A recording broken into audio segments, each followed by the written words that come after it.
Warning: the opinions expressed on this particular podcast are the opinions of the hosts and the guests alone.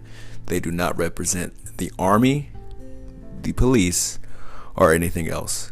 Simply our opinions, no one else's. Thank you and enjoy before I forget.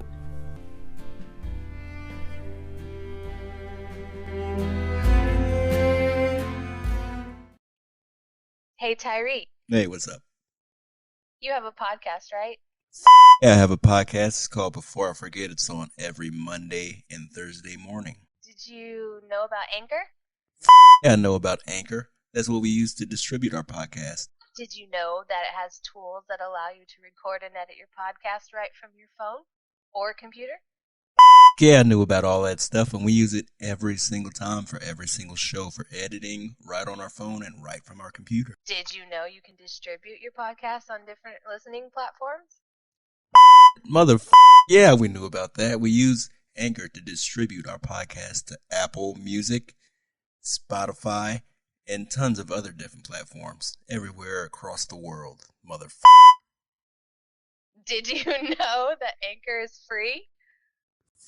I knew it was free because if I had to pay to use stuff, I wouldn't use it.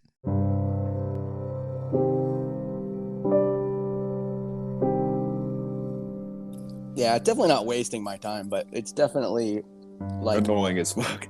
Yeah, because you want to. I mean, I've been thinking about it. Like you've been saying, the conversation was raw and just different. You kind of want to bring that back, right? And there's like, you don't want to lose that passion. And when you keep telling a story, it kind of it's easy to sort of lose that passion. Yeah, it loses its edge, and that was kind of what I was afraid of.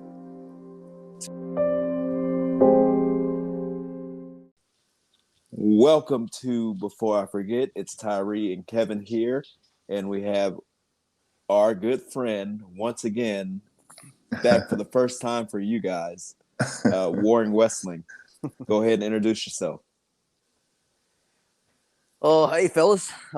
Yeah, great to be on. Again, kind of a bummer the recording didn't go through the first time, but all good. I think we're still gonna get to a great conversation. You guys make it easy, so I'm not too concerned about it. We try. We give it an honest effort. I don't know about honest or effort. We're present. Mm-hmm. That's what it is. I feel really good just talking to you guys. Honestly, it's great. So yeah, I mean, we need to do this more often, but it's all good to just absolutely schedule these times and make it work out where we can sit down and share our stories, our experiences, and our both lessons learned and just life. And it's a great place to do it. And I again, as I said before, I really thank you guys and appreciate you for putting this together. It's really cool to listen to the episodes. It's nice to have people on that are smart enough to get their points across. And because I tell you what, man, I'm out. I love all of our friends. I love them to death. But I mean, even I have times where I can't explain things that great. So we have to be really meticulous on who we pick for these things because, I mean, we it has to make sense. And having you on is one of those things that makes sense because you're a big part of our story. So that being said, tell us a little bit about you. Introduce yourself to our guys who don't know you. All right. Well, Warren Wessling, currently live in Washington State, Pacific Northwest. Settled here after I got out of the Army, 2012. We ended up buying a house here while I was stationed up here, and I moved away and got out of the Army and came back because, again, we owned a house, and my wife really loved the Pacific Northwest. I could have done without the rain, but honestly, it's kind of grown on me a little bit, especially because I spend so much time outdoors, and it's kind of like I want to continue just myself, but went to college with a guy in Alaska, guy from Alaska. And he used to be like, hey man, like how do you live in Alaska? And he's like, you just don't ever get cold. Like what? You just always stay warm. Like he's like, when it, he's just like, you just kind of figure out ways to it's the same thing here with the rain. You just like once you have figure out a way to like work and deal with the rain, it's really not a big deal. So people make a big deal about shit all the time. Anyway, so I live in the Pacific Northwest and with my family and worked for the state of Washington. I was in the Army for just shy of 10 years. I came in March. My officer basic course started March of 03. And you guys talked about 9/11 a lot and how it affected kind of where we were and what we did. And, I was a senior in college, just starting my senior year when 9/11 kicked off and, was our Army ROTC scholarship and, knew where I was going and had been wanting to branch infantry and kind of expected what was going to happen. But you're 21 years old. You don't, quote, expect. You don't really know what expect means. You just sort of have an idea of what you think things are going to be. Right. And then that's kind of my quick story. And then we'll talk more a little bit about all the different pieces of it as we go on. Hell yeah, we will.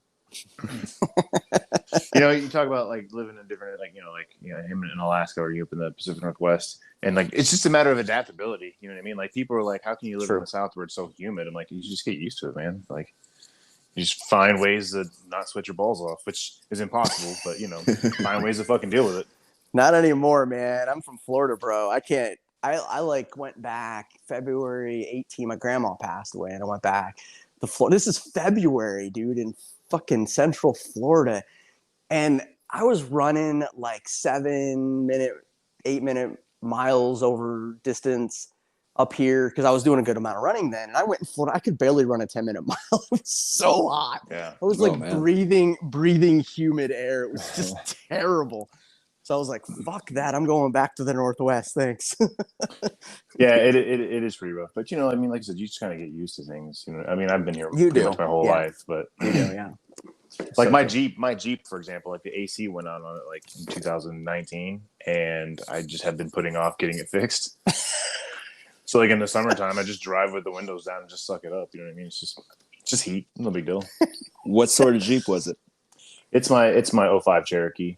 Okay, I was gonna say if it was a Wrangler, just take the doors and the roof off, and you're good to go. Don't worry about it. I wish Forget I had about a Wrangler again. Forget man, about I want it. one bad. I want to.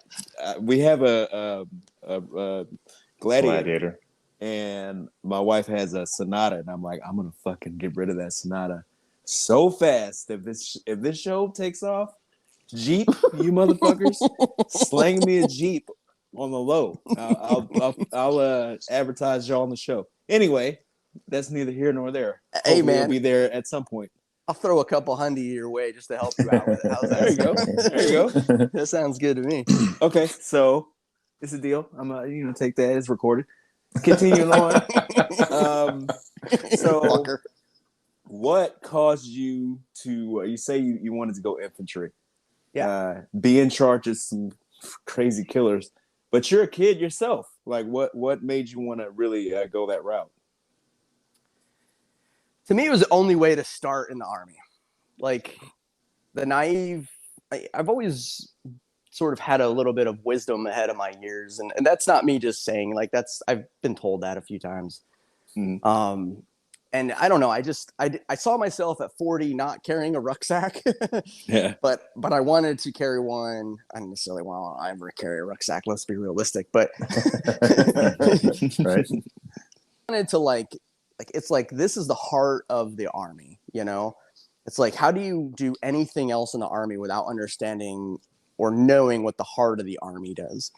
Yeah. Field artillery is king of the battle, but the Queen, everyone knows on the fucking chessboard that the Queen is the most fucking, it has the most options, right? Yeah. That's true. That's true. It's true with the infantry. And you go to a military college, it probably doesn't help because then they you kind of learn, like, I was doing battle drills as 18 years old as a freshman in college. Like, we were leading battle drills, FM 7-8, that early on. So like, you just get that shit ingrained in you.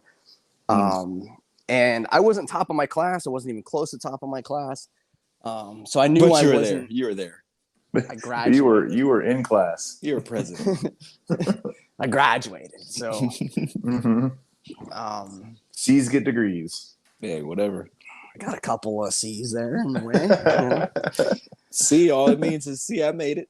See, I'm all I can be. Yeah, see, I'm up out of here. It was foreshadowing. CIB. There you go.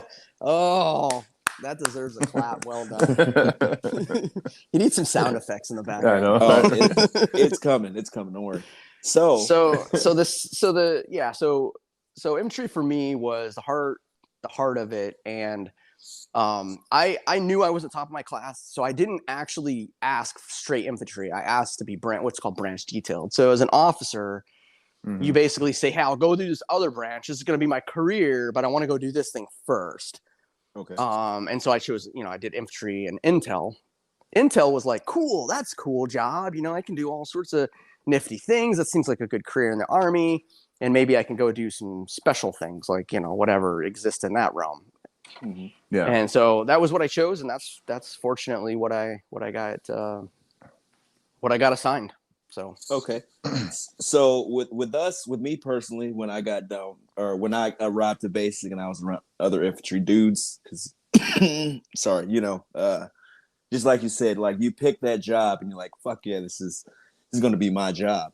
And you see these other infantry guys around. How was the bonding process with those guys at that level? Because we don't know anything about that. We know about the enlisted part, but when you get into the officer field, we're kind of in the dark. So it's a lot more. I think it's a lot more judgy. Okay. Yeah. So I feel like there's a little bit of it, and I say that with a grain of salt because, like, in fairness, like I went to the officer basic course with a ton. So I went at a weird time. I didn't go with all the West Pointers. I didn't go the summer after I graduated. Like that's when all the like elite top of the class, all these guys that come out of school and they're like fucking 3.9 college. And I didn't even have a 3.9 in high school, for Christ's sakes. Like I wasn't going to have a 3.9 in college. Like I just tried as hard as I could. And then, I just was able to make things work. But so like I ended up with an officer basic course with, I'd say almost 90% prior enlisted guys. Okay. So that's a plus.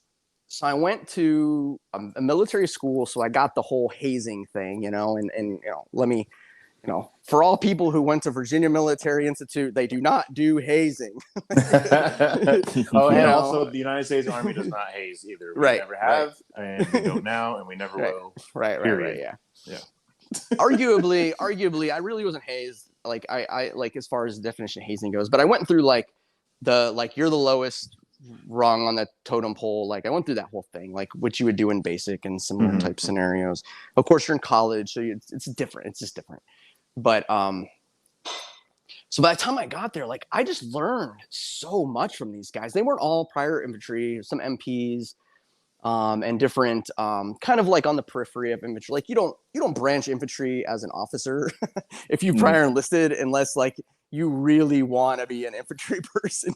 Like you usually choose a smarter branch that's gonna like give you a leg up on the way out of the Army, like signal or something else. So you're working with like I consider it kind of the cream of the crop in a way, with the exception of a handful of dudes who get the assignment and they're just not a good fit. And you end up with some of those guys and you're like, you wouldn't survive chemical corps. Like, what are you doing in the infantry? So you get a handful of those guys in the officer realm too. But as far as like officer basic course, yeah, I mean, we stuck together. I mean, it was almost 6-7 years later, and I still was talking to a couple of those guys from across the country. We were emailing each other on AKO and stuff. So there's still definitely a bond there. You go through similar things. I mean, it's 16 weeks, 4 months of training, officer basic course. Okay. And you're in the field every other week. So it's 8 weeks in the field, 8 weeks out of the field. So you never really are like, you really never have any idea what the hell's going on. Like, so you're in a week of training and then you go out and do those things. And then you're a week of training and you go out and do those things and you're rucking further and further to and from the field each time. So it's a lot like basic in a way. Cool. You're just not getting yelled at and all the stupidity around that. I mean, that's still there. It's just in a different way, right? It's just like, or is it really? Like, I'm really. I would imagine in how that goes. Like, I would imagine the stress is probably applied differently through.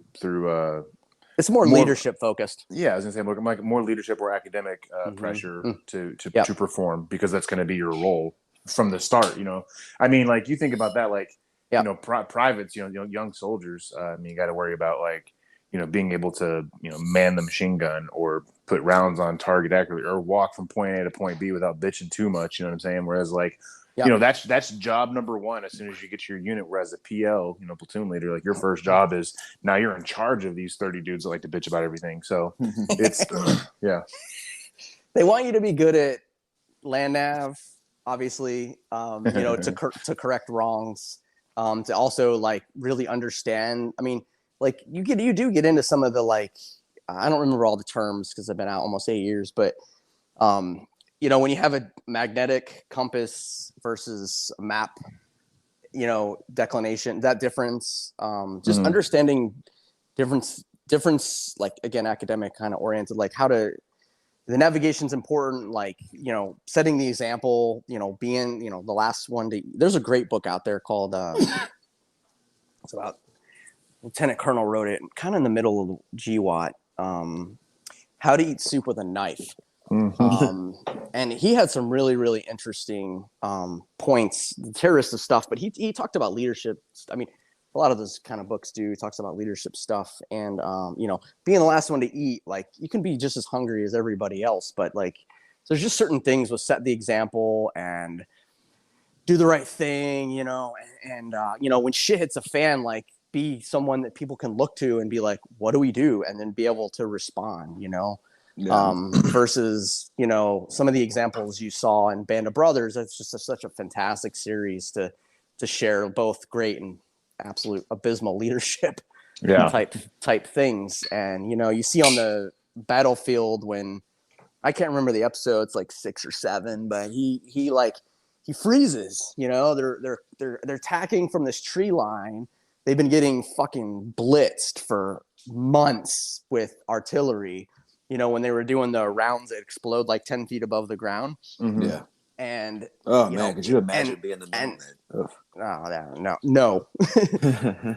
and he leads them across this field and he can't make decisions. It's like you can't be in that situation. Like, and you got to learn how to deal with, and you got to figure out how are you going to respond in those situations. And that's the kind of training you kind of go through. Train as you fight is real.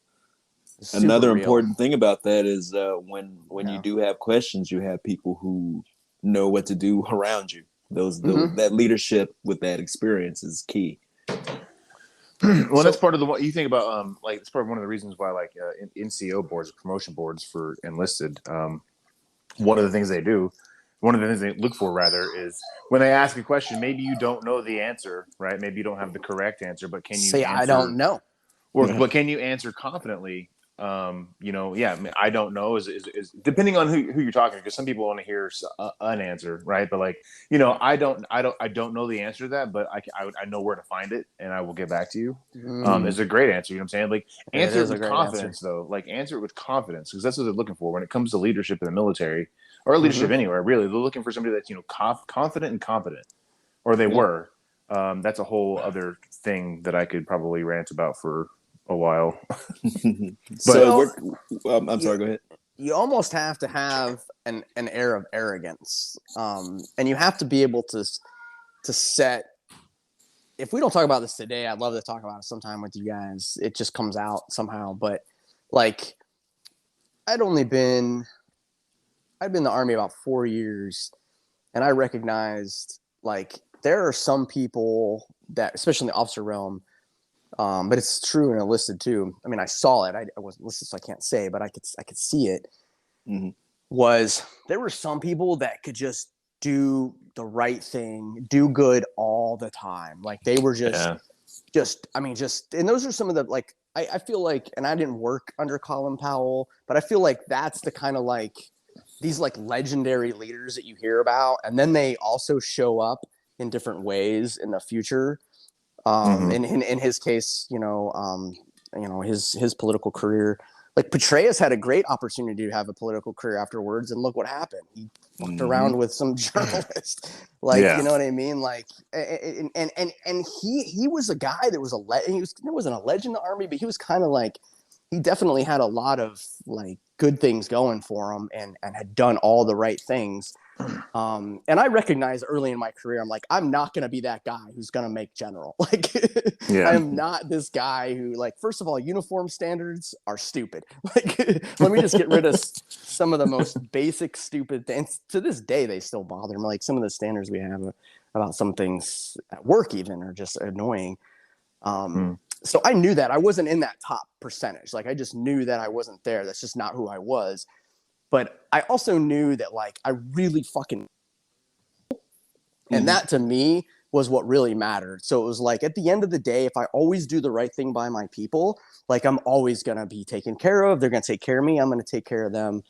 And then, you hear about officers focusing on, the officer evaluation report and bullets and making X rank and stuff like that. It's like, one of the things I learned really early on, actually, even in college, was if you just do what you're supposed to do, everything else takes care of itself. And for the rest of my career, that was exactly the case. I just always focused on the people. And that's weird. Not everybody does that. They have a focus on their career and a focus on, myself. And I just wasn't that way. But again, I saw that somewhat early on and was able to separate myself that way. I think. I mean, really. So, we see it a lot in the reserves as well. Is that, higher ups, I would say battalion and beyond. They're more concerned, generally speaking. They're more concerned with metrics. So I'm in. Oh yeah. A drill sergeant unit. So, like, one of our big things is we want to be able to track. We want to be able to create. New drill sergeants I think the number is like 3 or 4 per company, which is a lot, right? Because 12 is 100%, or 15 drills I think is like 100% or whatever. So we have this pressure on us to go out and recruit and do all these things, and basically what it ends up coming down to is quantity over quality. And that's kind of I feel like the wrong answer. So, like, somebody at the brigade level can look at on paper and be like, oh, Alpha Company has 15 drill or 20 drill sergeants that are qualified. That's amazing. But really, you get down into the company, you get to talking to them, you're like, oh, only 5 of them are actually worth a damn, and then the rest of them are just kind of like, how are you alive right now? You know what I mean? Yeah. So, so metrics becomes like a big thing, like, like what they look. That's kind of the thing, right? So, like, an officer at the battalion level can say, like, you talk about OER bullets, an officer can say, like, during my time with this unit, I was, paramount or whatever, single-handedly assisted in creating blah, blah, blah, blah, blah, and set up this one thing. And really all they did was, type a memo meetings, type a memo, and write their own bullets. Hey, if you can claim it, right? I mean, I guess.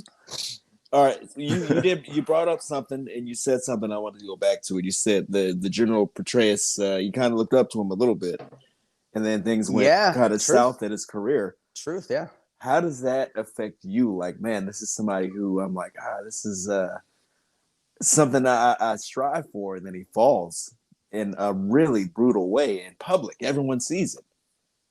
Yeah, I was a little bit further in my career at that point. I think I was even kind of resigning when that was kind of going on. So I can't say that affected me perhaps as you stated, but I'd say, like, so my second deployment, I was an intel guy working at division headquarters, and I had to brief them a couple times. They had these every 3-week briefs that came up. They were all VTC because they were in Baghdad, and I never saw them face to face.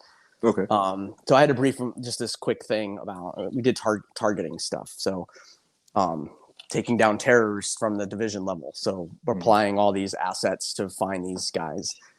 And so, we talked about different things, and I had first of all, I was like, who is this guy?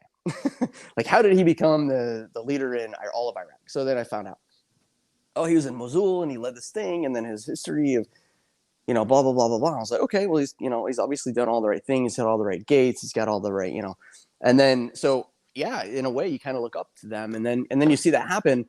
And so like, I'm not completely naive, right? Like, Yeah, I'm like, you oh understand. yeah, I'm like, right. Yeah, of course he screwed around. And then you're like, but simultaneously, like, you have so much to lose. So I'm also a man. Yeah, and so yeah. I also recognize, like, you know, we do stupid shit because we do stupid shit, but man, of all places to do stupid shit, this ain't one of them. You know what I mean? I don't disagree, my friend. I don't know what to say. Yeah, that's I never got that. Like, God, you're way up there, man, and these fucking soldiers, they look up to you, and you pull something like that. You Dude, think, Clinton man, had a blowjob. Yeah, exactly. Like, come but on. that, I want me mean, to that's say? that's the thing, though. I mean, that just goes to show that it doesn't matter what level you are. Like, Exactly. you know, mistakes happen. Mm-hmm. Don't idolize. I'm fairly confident that if we had aliens drop in tomorrow, all our world leaders would have sex with them. Just because they could say that they did. Like, I mean, that's what an elitist mentality is, right? I mean, how do you're literally talking totally different people than we are. The three of us on this call, we may never understand that. Yeah. Okay, so let's try to understand what was going on when you finished your training and you arrived at Germany. Or was it Germany, or where'd you go right after when you completed training? Your officer stuff, right to Germany? Yeah, well, so officer basic course, and then airborne school was after that. So there's sort of a path for officers. It sort of depends. You can get some extra training because the Benning is like where all the courses are, right? There's Pathfinder, there's Airborne, there's at least it was. I don't know what it's like now, but it's the place you want to be. Right? Yeah, starting Ranger school, right? So I can't remember what happened next. I feel like I was, Airborne was next. I had a delayed Ranger school date, which pissed me off, because I was in good shape, rucking. Yeah. And they wanted me to do a bunch more rucking outside of, like, I was like, you motherfuckers. Like, it's just, they do some really stupid stuff, like the way they do things. And so actually, I'll back up slightly. March of 2003 is, that's when we invaded Iraq, right? Yeah. Mm-hmm. So I'm sitting in the chow hall. Like, I'm a couple weeks into, like, my brand new lieutenant training. I'm an infantry guy. And I'm sitting in the chow hall after PE. Jesus Christ. PT. And I'm sitting in there and I see us, like, the invasion of Iraq, like, going on. And I'm like, holy shit. And so, no shit, there I was, right? And I'm bigger than shit. Bigger than shit. And later that day, we're in and the field exercises, we're going back and forth between the field and in the classroom. All the guys are like, the war's going to end. We got to get to these units deploying next. Like, that was dead serious. Like, we all thought, like, we weren't going to be able to, and this was in a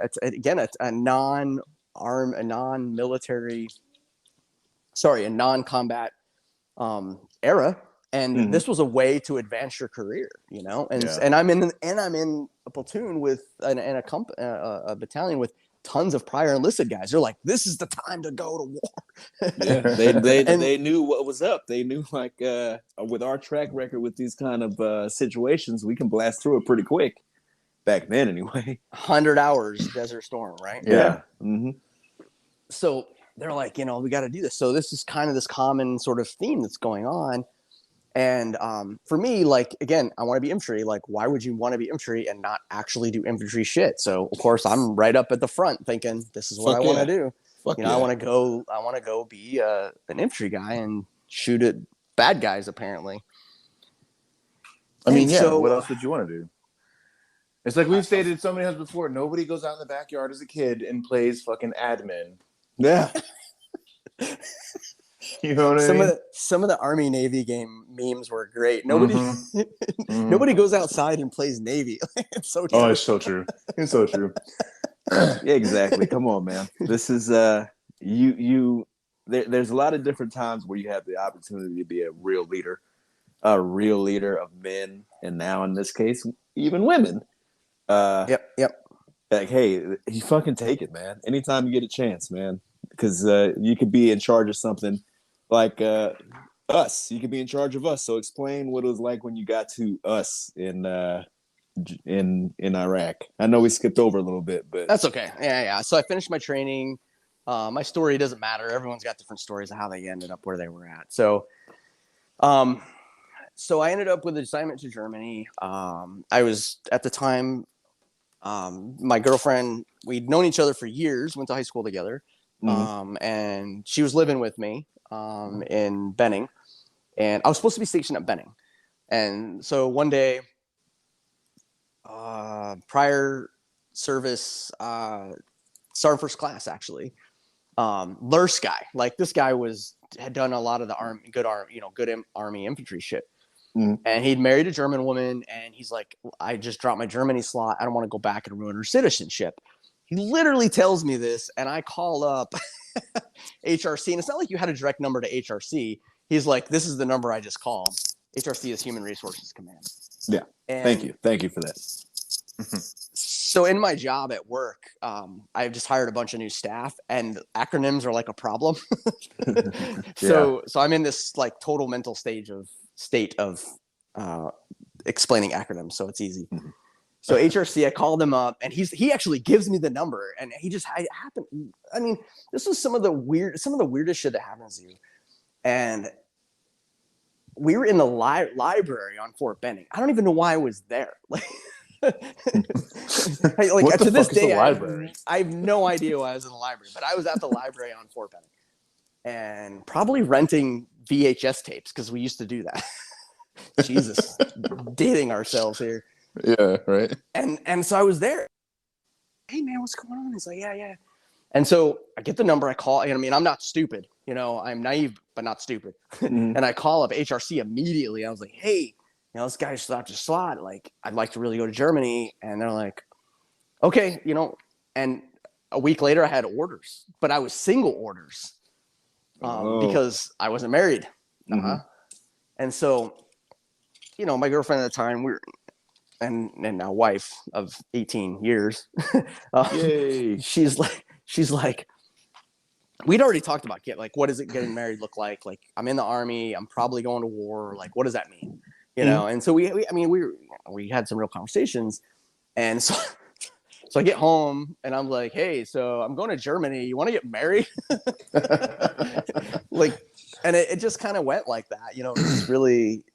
And so I got my orders changed. I got her added on, and flights were messed up. So I got there about a week. I got up to Germany about a week before her.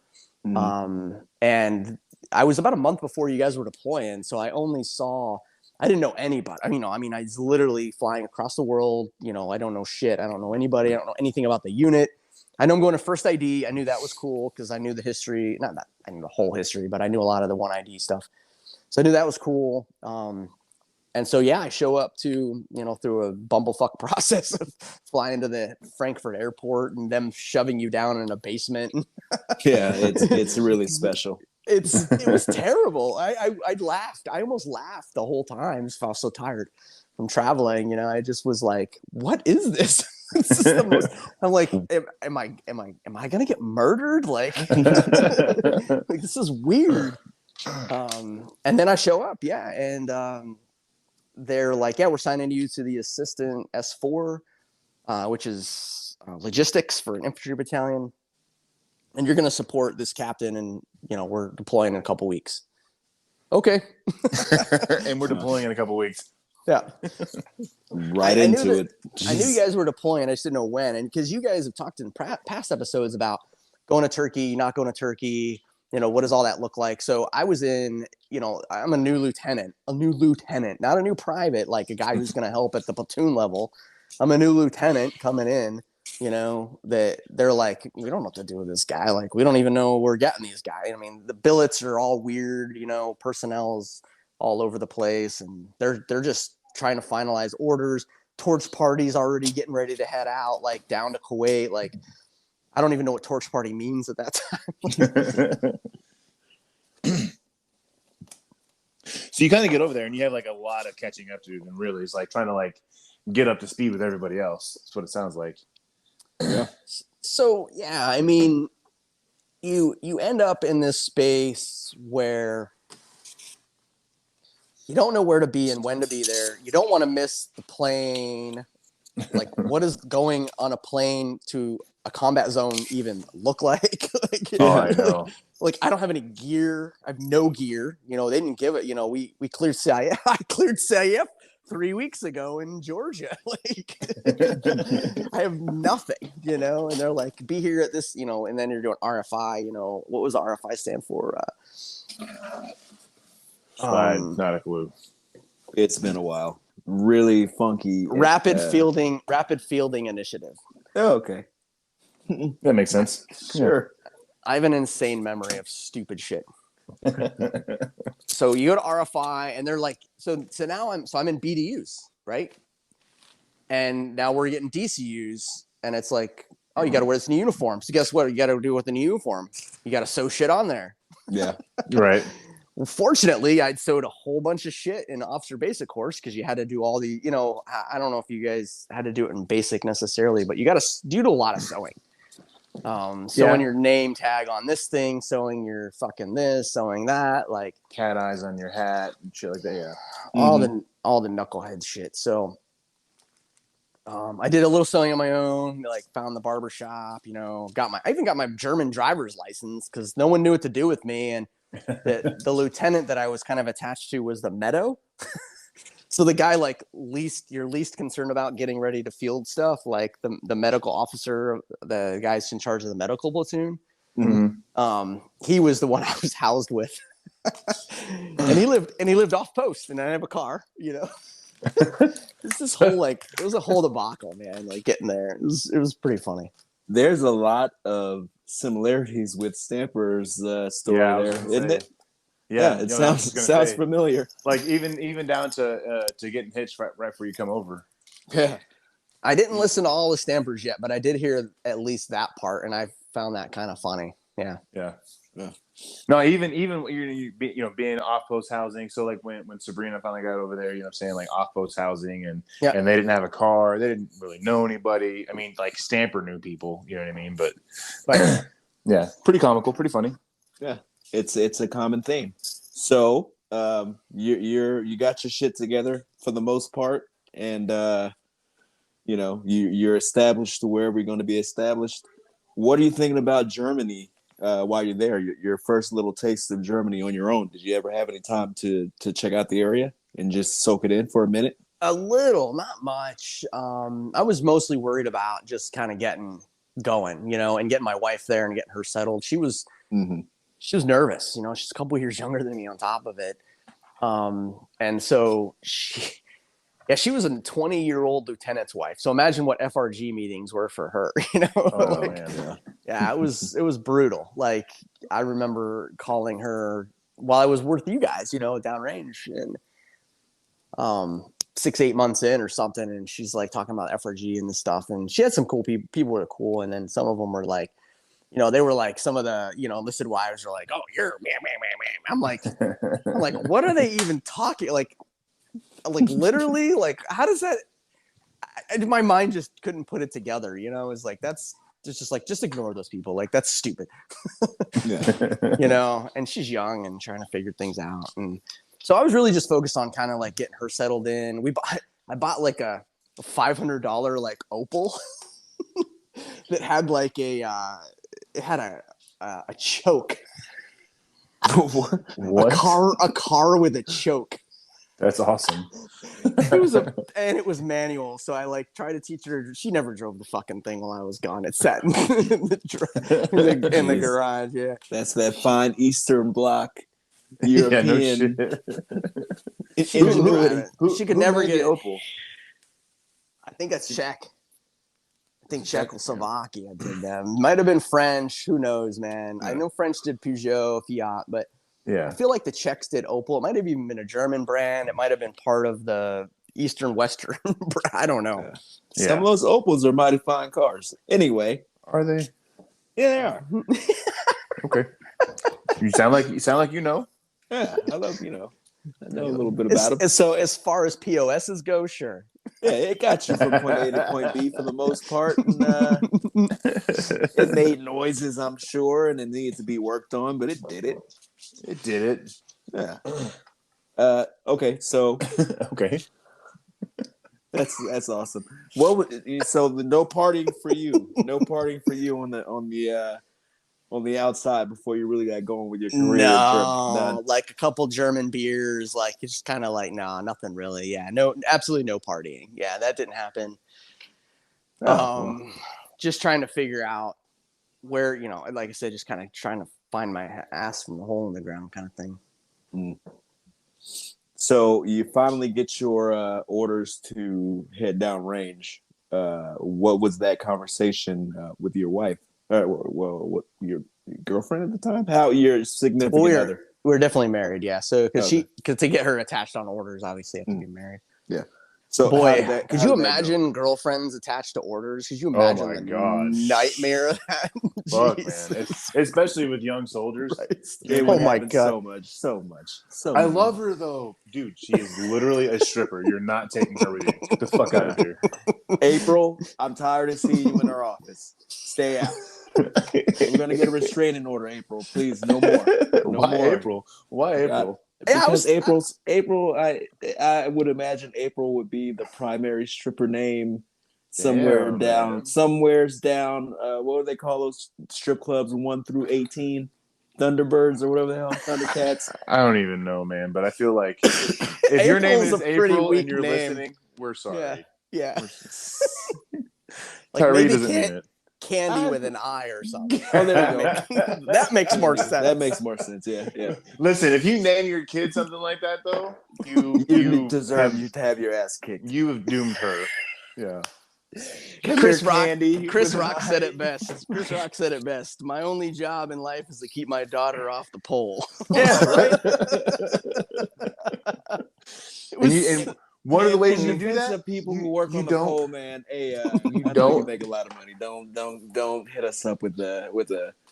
We're not knocking those workers for fuck's sake. Strippers are people too. Damn it. I think what we're trying to say, and it's I don't think anything of it's denigrating or derogatory. I think the point is you meet a girl that you think you're in love with because you're drunk the night before, and now you suddenly want to marry her. Like obviously that's not so copacetic. I don't think there's enough fingers amongst all of us that can count how many times I've been there. Pretty much. I never been there, man. I never went like with the whole, oh man, this is the one, because the other one is just over there. So the other this one's giving you so much attention, isn't that the thing? Yep, exactly. She's talking to me right now. Yeah. She got a booty, boy. All right. Jesus. So, okay. We've gone way off track. I really do enjoy the fact that like our conversation, even with a former officer, can devolve so quickly. Yeah. just goes to show, you know what I mean? It doesn't matter what rank you have on your collar or on your chest nowadays. You're still a dude, right? Yeah. You're still a Petraeus. You're still a Petraeus in the making. Always been that. And honestly, like it takes a little bit of time to get your significant other there, and in a way. And some of the change in the world today, is, I don't want to go into all that, but essentially, like you got to still be yourself down to some extent, like. Humans are animals. Like, let's just be realistic about that. And to completely divulge yourself of that and to completely like say, "Oh, I'm not that." It's like you're fighting an uphill battle, Yeah. And you have to be realistic about where those how that thing exists. I mean, let's be realistic. A lot of the stuff we talk about today of like what's morally okay and what societally is okay, a lot of it was informed by human-made religion, which was used to control people. Like, so that's the whole wacky thing there. You can talk about all these different aspects of things, but you'd be wrong to ignore it. And I think that's great that we can talk about it. I think it's awesome. So, yeah. So we are now firmly going to go into you arriving to us in Iraq. Us being Bravo 126 2nd Platoon Roughnecks. Roughnecks. Yeah. Really, really lucky.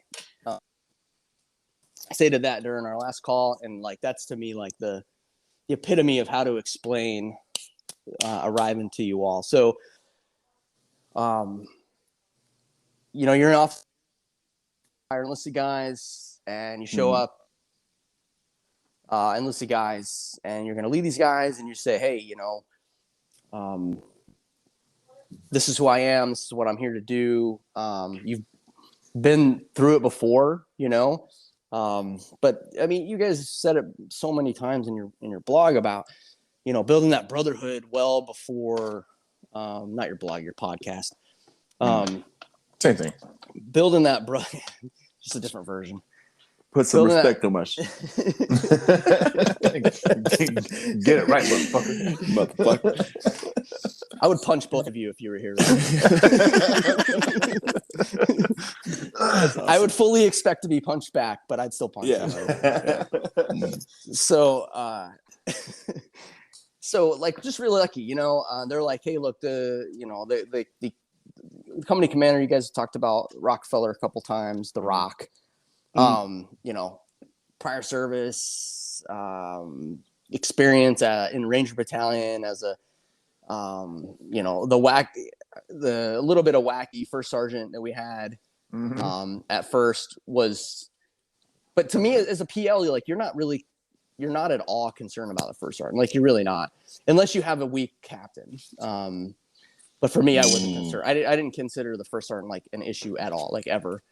And actually, as an actuality, when the new first sergeant came in, it was just like, to me, it just propelled us even further into awesomeness.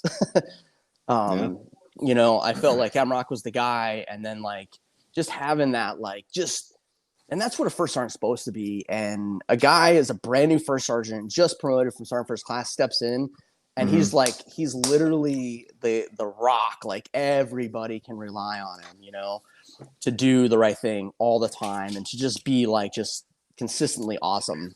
I think he's one of those people that you were talking about earlier who is just inherently good all the time. Top. Yeah. Mm-hmm. Yeah. Uh-huh. So, Kevin, what do you think about the new LT that pops up? This fucking kid that shows up in the middle of this. We've already been there for a minute. What was my nickname? We missed it last podcast. What was my nickname? What did you guys call me? I called you Trip Dub. Trip Dub. That was true. That's not what you. It wasn't what you called me. So it was mainly existent, I think, in the Bradley guys, because we used to have all the comms when we were going down the road. So Strand and Griff, they call me Gerber baby. Gerber baby. I do remember. Hey, what was on your mug? What did I? Mud Flap 6. We got stuck.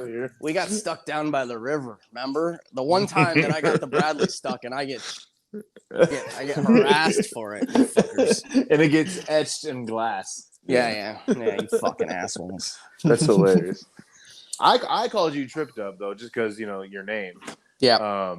Yep. But I'll tell you what, man. To answer your question, Tyree. So you first of all, I mean, like a little story, right? So like not story, but like a little. You were my context. RTO, right? Yeah. Yep. Yeah. Right. Exactly. But like for context, what I'm saying, like and to refresh memory, right? So the day we deployed, we got a new company commander, right? The day we deployed, we went from one company commander to Captain Rock, and we were like, one of the best things that ever happened to us, yeah. To be honest. It was phenomenal. Phenomenal. Absolutely. But so the day we're deploying, we're getting a new commander. We're like, fuck, man, we're going to combat. We have this guy we don't even know, who doesn't even know us.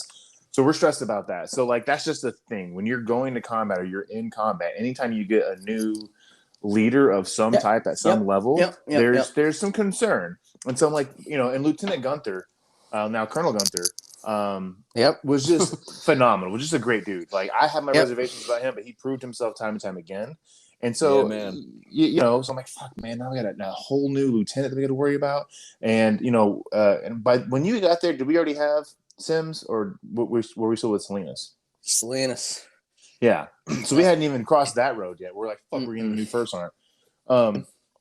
So you get there and I mean, you still to this day look like a child. And just now you have facial hair. Like I look at you and like you're actually, I think you're a couple years older than me. I'm 39. I'm almost 42.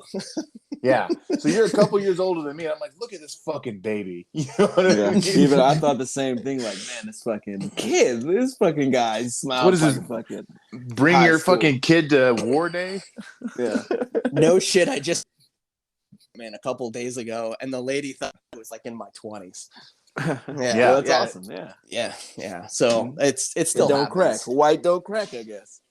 Believe me, I look way older than you think. Believe me, it's just sometimes I get in the good pictures, I guess. But I'm a hatfish. I'm a hatfish. I don't know if you know what that term is, but I'm a hatfish.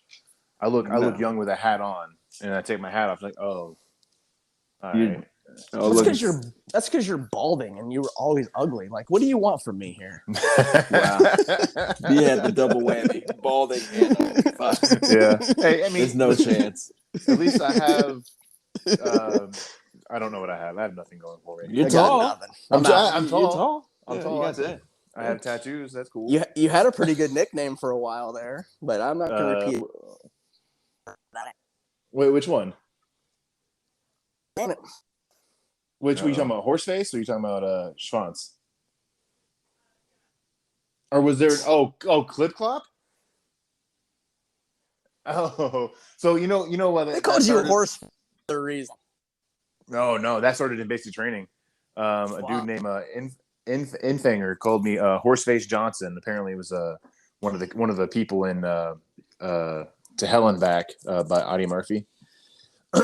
But so all the horse nicknames came originated from that. So like for the longest, Dave called me Corporal Ed when I was a corporal.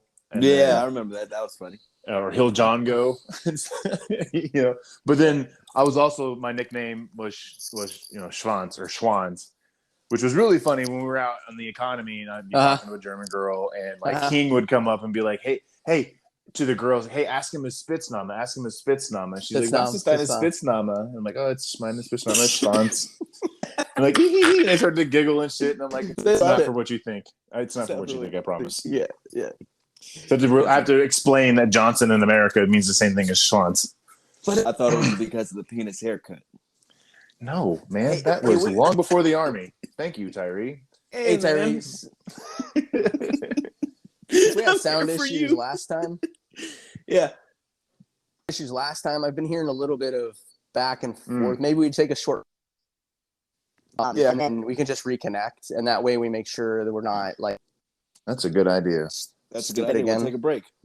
We'll be right back. Just 5, and then you can mesh it. And Yeah. No, it's all good. That's a good. We'll have an ad or something here. Yeah, we'll throw an ad in. We'll edit. Plus, I need to smoke. Plus, I need to get a smoke real quick. So Go for it. Yeah. All right. So we'll be back on before I forget. Yeah. Stand by. Sounds good. Hey. So, I know we're waiting on Wessling to get back on, but I was thinking about one of the solo shows and the numbers on the solo shows. Your show has done great. That last one? Yeah. The numbers are coming in really good. I just don't feel good with that last one. I don't fucking like it. Well, clean it on up. I'm really pumped about doing this Dorner one, man. I remembering everything that we went through with that. That was a legitimately frightening time for cops or LAPD, especially at that point, because this guy was flat out just killing people randomly. So I can't wait to really get into that. Like I'm actually been studying for something, so it says a lot. Yeah. What was So- that? Can I just hear that? Can I just hear that real quick? we were talking about we do solo shows, and just to let people know a little bit more about us. You know, we talk about things that are on our minds. And you know, I was telling Kevin that, you know, his numbers for his shows are doing great. And Nice. I was thinking, man, I really wanted to do a really strong one, so I wanted to do one on Christopher Dorner. If you don't know, I know him, man. Dude, I Yeah. told you I've been following that stuff. I mean, yeah, I've messaged you on a few of those Mhm. police training like you fight, and more, you know, your response to she's in court now. The woman who the 26 years police officer woman who pulled her gun instead of a taser. Like, what the fuck? Like, that should was never ever. That's a 0% like kind of thing, you know. I mean, yeah. from what I've read from that, she even said that's the first time I've ever pulled either gun or taser in my entire career. And she goes with the gun. Like, it's fight how you train, and there wasn't a lot of training going on. You can tell. In those particular cases. Dude, I would love to hear you sit down and break it and studying it and just going through it step by step would be your perspective from that, especially LAPD combat guy. It would be amazing to hear. It really would. I would love to hear it personally. Oh man, I can't wait to do it. It's that's awesome. I just happened to kind of, you know, on Facebook they pop up with anniversaries of things, and I remember, I guess I posted something around the time that Dorner had just killed Quan's daughter and her fiance. And you know, coming into work when you hear something like that, like this guy that we know has training and can shoot from far out, and it was really bad because that family, Quan worked in our division, so it was like he could be anywhere. When I say like paranoia level was at an all-time high for officers, all time high. Oh yeah, for we sure. got. I mean, we had snipers on helicopters. We got 60s. I had no clue the LAPD had 60s. How many dudes they send out from the special attacks from FBI? And some of the other local SWAT teams. There's probably thousands crawling with them. Mm-hmm. I was actually in. You're lucky to have that support. I was in Safer Cities at the time. We were right next door to SWAT, and they had the Quan family like in their office. That's where they slept. There was no better place for them to be, security wise. Yeah, it was insane. So I'm gonna get into that on my show this Thursday, I believe. Yeah. But let's get back into what we have going on here with you, because that's far more important. So you're with us now. We're in Iraq. We're in Samara. Brassfield more specifically. What is it like when you're rolling out of the gate the first time with us? Well, I'll tell a little I won't go into much detail, but we talked about losing Kreider, and I was in the S4 shop. So I was in mortuary affairs. Remember Johnson? We talked about that. Mm-hmm. And this just, you know, you're a new lieutenant, you get assigned to the S4 and you're combat. Like you're in basic course, and they're like, you know, then that's the last thing, literally the thing you know the least about is logistics. Legit. No. Like it's not a good billet to be in. So in Kuwait, they assigned me to armor our movement north, right? You know, that was like, hey, second lieutenant, go negotiate with these people from a completely different brigade, like, and get this, you know, and they had the orders and the stuff you were supposed to get, but they can screw you, you know. Some colonel can come in and be like, hey, we got this. Yeah. And so you got to go over there, you know, like we talked about, you got to be a little arrogant. You got to be a little confident, the second lieutenant, you know, and in the infantry. And so in Kuwait, I helped armor coming forward as you get into the combat zone, and now you're in charge. You know, you do that whole transition with the previous unit, which was 3rd ID. And those guys were responsible for capturing Saddam. They were the unit up north were the folks that captured Saddam outside Tikrit. And so we were replacing, you know, the legend division as far as the Iraq fucking OIF was, you know. So it was a big deal at the time, at least. And so your mortuary affairs, S4, and, you know, so you deal with a couple dead bodies, you know, and Kreider was one of them from the pit. And there's a couple, I think I did 2 more. One was IED out on Tampa on the main route. And, you know, it was before we had all those up armors, right? And so we were operating in either soft skin, or they had, what were they bolting on? Half-inch, quarter-inch to half-inch steel, which was making the Humvees ride like 12 inches lower. and slow. And super slow, yeah. Especially to get going, right? After a while, they were fine. They were better. But so guy got blasted out of that. Remember they welded and bolted pintle mounts to the back of the Humvees with a bed, so they didn't have a cover. Yep. They mount. So this guy's operating a saw, which is middle of a road, because you can only shoot effectively about 100 yards with it. And he got a moving vehicle. He's got a saw mounted to the back of a pintle, and he's, you know, and so he gets fucking blasted with an IED, and he's fucking dead. So I'm processing this guy. I don't know him, of course. He's part of the brigade or someone just passing through. Tom's unit, I think it was a communications unit. So your mortuary affairs. So you get a pretty quick reality of combat.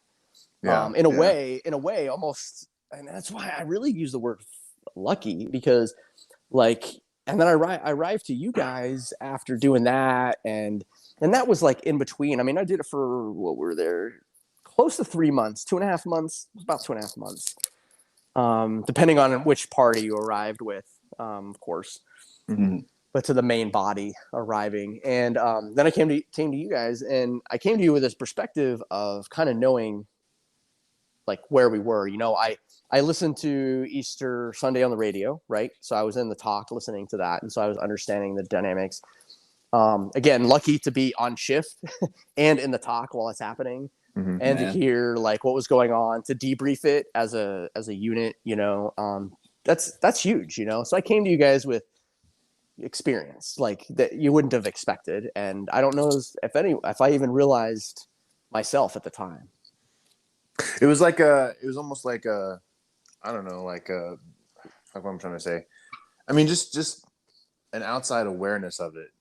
You know what I mean? Like you know, I mean, you say experience, like maybe not like firsthand experience, intimate. So you were there. Right. But like, but aware of the shit that we were doing, us specifically, and what was going on off the fob, and what the after effects or the aftermath of combat looked like. You talk about like mortuary affairs stuff, and then you know, processing these KIAs. You know what I'm saying? And like, and just kind of. And I think I asked you about that the last time. Like, I mean, how does one even handle something like that? Like, because you know, like it's for, you know, to see a dead human is pretty wild as it is, but like to see a dead human in combat, and it's one of ours. Yeah, you know that's what I mean? Heavy Like as that's fuck, man. That's a whole different ball game. And then to you know, to add on to that, like Kreider, he didn't die in combat, you know. So I mean, that's just a whole yes other and level. no, yes and no. Because, and something I've heard you guys say, and I just want to be informative on that subject. Like, you were in a combat scenario, like you weren't necessarily getting shot at by the enemy, but that happens. Like you plan for casualty loss on your own side. You mitigate all the things. Dude, we wear PT belts in combat zones. Like, think about how safety oriented the military. They're pretty safety oriented. You know, I mean, some of the stupidest rules that I hated were like, point your gun, like the range shooting in training is awful. Like when you're at a school, right? When you're at a unit, you have the right NCOs lead. You got the right leadership. You can run great training lanes. But you do that shit in a school setting, it is downright embarrassing. Like how safe you are. You know, and in the military, like you're a lieutenant going through that shit, and you're like, you're smart enough to think through these things. You're like, this is kind of lame. And then you look you're like, okay, now I totally see why these things Yeah. exist. I it get takes it. Yeah, I time get to it. see that, people, so. Yeah. So you do get used to it. I think it definitely, the whole scenario is different than you expect. And I think I did my best to just find to what to expect and like be reactive, like not react to certain things and then be reactive to other things. And, one of the things I always thought about, I have a slight story if we have time later on to talk about it, but on my we got time now. on my third deployment, I was S2 battalion here in Fort Lewis, and now GBLM, and for Iraq, and they were shooting rockets quite a bit at the base. We had good protection, like I worked in a real great building protection wise, but I didn't sometimes, and we got rocketed. And one time at lunch, E7, starting first class, and we were walking at lunch. And this is later in the war. This is like 2011. So like we were eating good by then, we were eating the shit that you guys, like we were lucky to have pie sometimes. Like, oh my God, we got pie on Thanksgiving. That's awesome. Yeah. So we were walking to lunch, and rocket comes in. I like fucking hit the deck. and we gather, nothing happens. We gather ourselves, we go. I get the report later on, and he's like, you don't fuck around. Like, I was like, no, man. Like, when shit goes boom, I go duck. Like, that's a learned response. Right? So, like, I did think about that really on, like, and that's where the train as you fight comes in.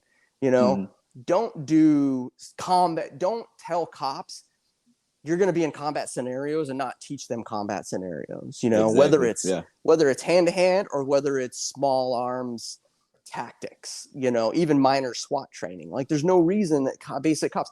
Now, some people join the cops to just become SWAT people. Fine. You go be SWAT people and you go do your thing. You go be the warrior, quote unquote warrior side. Yeah. That's fine. So anyways, you train your mind for those things. And I think that's some of the things that I did, Johnson, too. Long story short to explain that. Yeah. Self-preservation. You don't want to get your ass blown away. Those rockets ain't no joke. And when it comes down to training as you fight, you train as you fight. The LAPD, the way they did their training is a lot of training. You're going to train so much, it's going to be repetition. It was just like being in the military. I loved it. I remember you told me when you were at the academy, man, that you guys were your range time was just like immense. Like you guys were firing so many rounds to the point where like your firing finger was just calloused. Oh yeah. I went home with bloody hands from shooting. That's badass, dude. That's multiple all the time. And you were prior infantry guy? That's yeah. If I had more thumbs, that's 2 thumbs up. Like that's awesome. Mm-hmm. The best part about it was, we always talk about you get to go shoot and pay to shoot. Yeah. Like no, you shot to the point that you were just annoyed with it. And then I got UPR certified, so meaning I can carry an urban assault rifle or just an AR-15 on patrol. Yeah. And that came in handy multiple times when I was working at Central because, different threats, you need a different kind of weapon. Yeah. And it was totally a awesome deal to be under because, like I said, training, I have range around the corner from my house. It was awesome. It was a good time. But let's get back to this. So your first time rolling out of the gate with us, first actual combat. And I remember listening on the radio. This is a great story for you guys to share. For sure. When you said, I love this story. Rolling out of the gate. All right, guys, lock and load. And I was like, this fucking guy here. First time rolling out of the gate. Yeah. I'm like, he rehearsed that in his head. It sounded good though, didn't it? It did. I'm like, okay, he was fucking ready. That was probably when we deployed. That's the confidence, motherfuckers. Yeah, right. Well, I was gonna say it's like before we deployed, like I had it in my head, like as soon as we rolled across the border from Kuwait into Iraq, the first song I was gonna listen to, I could rehearse it in my head, is "Bombs Over Baghdad." I was just gonna. No shit. Yeah, but I had this whole thing painted out in my head. know what I'm saying? Like we're gonna be like cruising across the border, like fucking looking like fucking badass like war dudes. You know what I mean? Nope. And really, it was just a bunch of fucking chodes in a Humvee. Yeah. Yep. It's super gay. Nothing. If I can, But you, it's not against the gays, of course. But yeah, but you get this idea in your head. It's like, yeah, I'm gonna do this thing. It's gonna be so rad, and people are gonna remember forever. But then, like, you know, Tyree's calling you out on it today. Yeah. Everyone has their little version of what is. Yep. Yeah, right. And that is so awesome. I love that. It's the same thing. You have your version, and I have my version of the exact same fucking thing. Hey, it's the same thing as being, 12 years old playing basketball in the driveway, thinking somebody's going to drive by, some scout is going to drive by and like offer you like a full ride scholarship or like straight to the NBA you go. You know what I mean? Yeah. Every young boy has been there in some capacity. You know what I'm saying? I'm going to throw this rock and somebody's going to scout me to be a pitcher. Yeah. Honestly, but here you are. Doesn't that make us who we are today? Like, doesn't that make you a little bit like your dreams and who you want to be and like how you represent yourself? Like, that's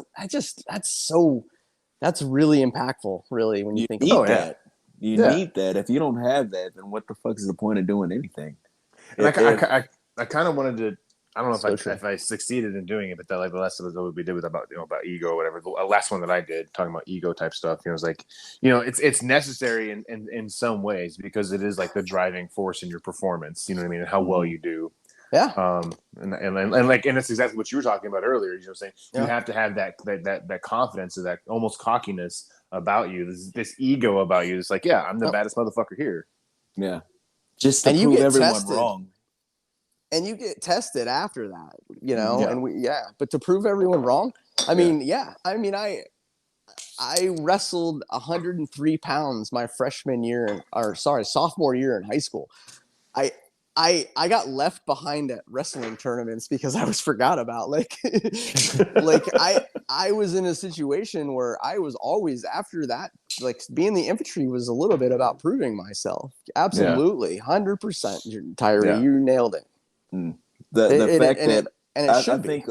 think like anyone who's ever said no, you can't, or stood in your way while you tried to do something, and when you're done doing that middle task, finger. And you can look them right in the eyes. To me, that's the killer. To me, you can look them right in the eye and say, "I told you," and just walk away. You don't have to be voiceful about it. You don't have to get crazy, but you can just say, "I told you." And you fucking doubted me, and I made this shit work. You never even have to say it. That's where that's where the power is. Mm-hmm. You never even have to say it. They just know. Cold stare. I love that. They just know. Yeah. So there's a level of that. It's definitely an arrogance, but you have to temper that down the road. Like I can't be that way now. And I wasn't even arrogant then. Like when I worked with you guys, 100%, that wasn't ever the case. But you had to represent it, Mm-hmm. Yeah. You have to be this icon in a way. I came to you guys 160 pounds. Like, I was strong. I was fit. I had all the right things, but I wasn't a big dude. My first day on patrol, we talked to, I'm not going to name him because he's still active. We talked to an active guy before, you guys on your show. Mm-hmm. And he was my first squad leader. So like the guy in a Bradley platoon that you go to for ground operations. He is the guy that the platoon sergeant says, this is your first squad leader. So it makes sense, right? Mm-hmm. Yeah. You guys knew who that was. And name it. We're all good. It's nothing negative. It's not negative, actually. It's very true. It's actually a compliment to Gil. So Gil, Herbie. Herbie we haven't had him on yet. We're trying. Sergeant Major Gil yet. Oh, he's not been on yet. Oh, he will though. He'll be on, and he's gonna be great to talk to. I think you guys. Oh, absolutely. Yeah. I can't wait to talk to him. We need Bill, man. I want to hear Bill. I know we tried, but he's got some other things, I know about it. It's all good. Yeah. It's cool though, because he'll one day. Oh man! Even if we have to write his memoir, we're doing that shit. Maybe the way I think about this whole show really is we'll keep this thing going and interview as many. Well, I mean, our first season. We already said we're going to call the first season of this thing at 26 episodes, and we're almost halfway through it. 126. I love it, bro. Mm-hmm. But definitely when we continue on with this, because we're going to continue. to throw in those interviews of guys we couldn't have right now, man, I'm so pumped to be able to do that. It's going to be awesome. It adds so much context too. That's the thing. Yeah. I say we keep doing this until we can get Wild Bill on. Like that'll be like the series finale or the show finale. I'm never stopping. This is going to keep going until I fucking die. It might be that long. You know him, and he is never stopping. I mean, considering what he's doing, we're not going to talk about it, but like considering the things that he's doing and the places that he's doing these things at his age, come on, man. But none of us were surprised. Yeah. Oh, absolutely not. Absolutely. First thing that pops in my head is the same thing that pops in your head. Does it surprise you? No. There's warriors, man. There's legit warriors out there. I'm not one of them. I'm not. He is. I can do things because I have to, but I'm definitely gonna have to go through the motions to like like shake that shit off of me. You know, whatever that looks like. You know what's wild about that? You know what's wild about that? And this is kind of a small little thing that I have, an issue that I have with the American male society, is that every male, you see it in the gyms, right? In gym culture, want to act like males. Oh yeah, it's good. Yeah, they are all warriors. They are all savages. They are all alphas. And no, you absolutely are not. Not every beefcake in the fucking gym is a fucking warrior alpha savage motherfucker. 90% aren't. 96%, according to a study I read a couple of years ago. They did a pretty in-depth study about like identifying people that could actually, like true warriors, people could kill people, no remorse, no like, and it's not that they weren't psychos. They knew what their place was. It's just a really, really, really, really small population. It's amazing to think about. I can do it. We have done it, but I gotta deal with it. Like there's a part of me that has to still deal with that. I'm not a 100% warrior. Right. No, exactly. And we're creating this culture where you have these guys that just think that that's what they are. But the problem with that is that when they get into a situation where it's time to like back it up, time to walk the walk, they can't. First ones to dip. Yeah, they can't. Everyone's a warrior until it's a warrior. It's time to do some warrior shit. Yeah, I mean, and that's the thing. You know, that's a good quote. I'm pretty sure that's not the original. No. I just put OG baby. On it. Right, but I mean, that's the truth of the matter. Matter of fact, there's a meme that I love that I posted so many times on my Instagram, and actually I think I'm going to repost it again. But like, you know, everybody wants to be it's that saying, right? But it's actually everybody wants to be a gangster until it's time to do gangster shit, whatever. But it's a special forces guy standing on a berm, like doing, you know, aiming down his sights, like firing off rounds, actively shooting, while these other people, civilians, I think they look like Afghans, are huddled down below him, and you know, like he's protecting them. Is doing exactly, and that's that warrior mentality, that warrior. And I hate to say this because you know the army has abused it, but the warrior ethos. Yeah, but that's what it's about. It's really what it's about. They always PC everything. They always make everything like have less down with the patriarch, right? You know, that like saying is about, I mean, we're talking about the same thing, toxic male sort of like attributions. Like I just have this, I wouldn't say argument on Facebook. I just told people like, you can raise kids without spanking them. And people are like, there's only, you know, and I'm like, I'm just saying there are alternatives. I'm not saying you're wrong. Like pay attention. You know, and they're like, yeah, I just, you know, and like, oh yeah, they got to get their asses beat if they go wrong. I'm like, okay, fine. You continue to punish your kids. I've recognized that doesn't work. How did that work out for you? How did that work out for you is what I would always say. Like, you can't ask that question though. You can't, because if you ask them that question, they think that they're a well-adjusted person. And they like obviously not. Right. And they attribute it to the spankings they got when they were a kid. Yeah.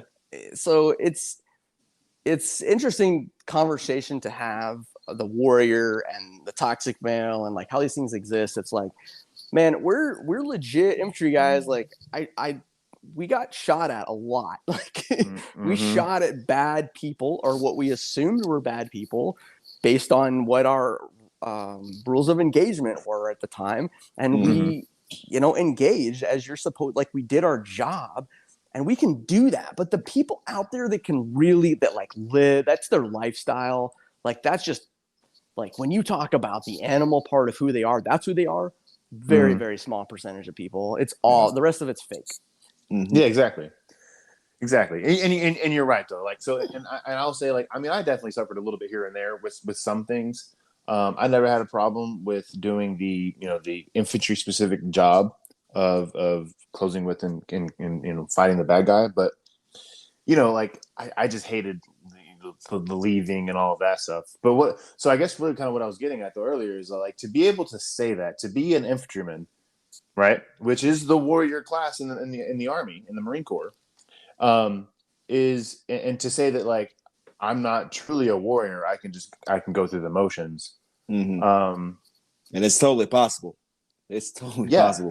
That's training. That's guys. a big thing. But that's a big thing. That's being honest, and that's being 100% with yourself. And like we just a second ago, we were talking about like having that big ego and having that big confidence, whatever. At the same time, what you're saying is a release of that and being like, yeah, I can be that, but that's not inherently who I am. Yeah, that's not what I need to be. I can do it when push comes to shove. Yeah, I don't need to be that guy.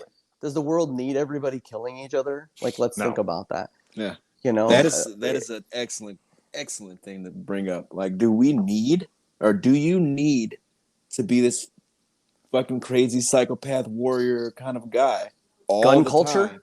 Do you have to be like that at 100% tilt 99% of the time? You can dial it back, man. Yeah, you can be about that life when you need to be. Train for that. Get your mind right for it, but you don't have to be on that 100% of the time. That's what a lot of us veterans got to understand.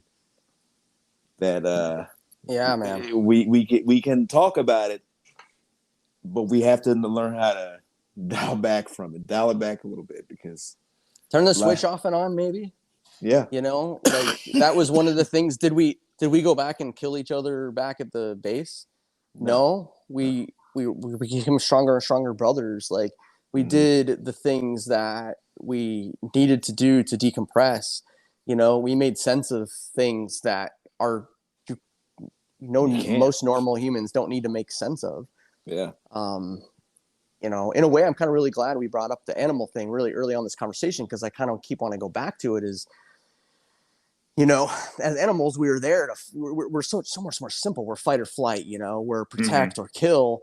But as humans, there's so many more options than that, but we still act very, very much in line with our fight or flight responses. It's either you're wrong or maybe you're right and I'm out.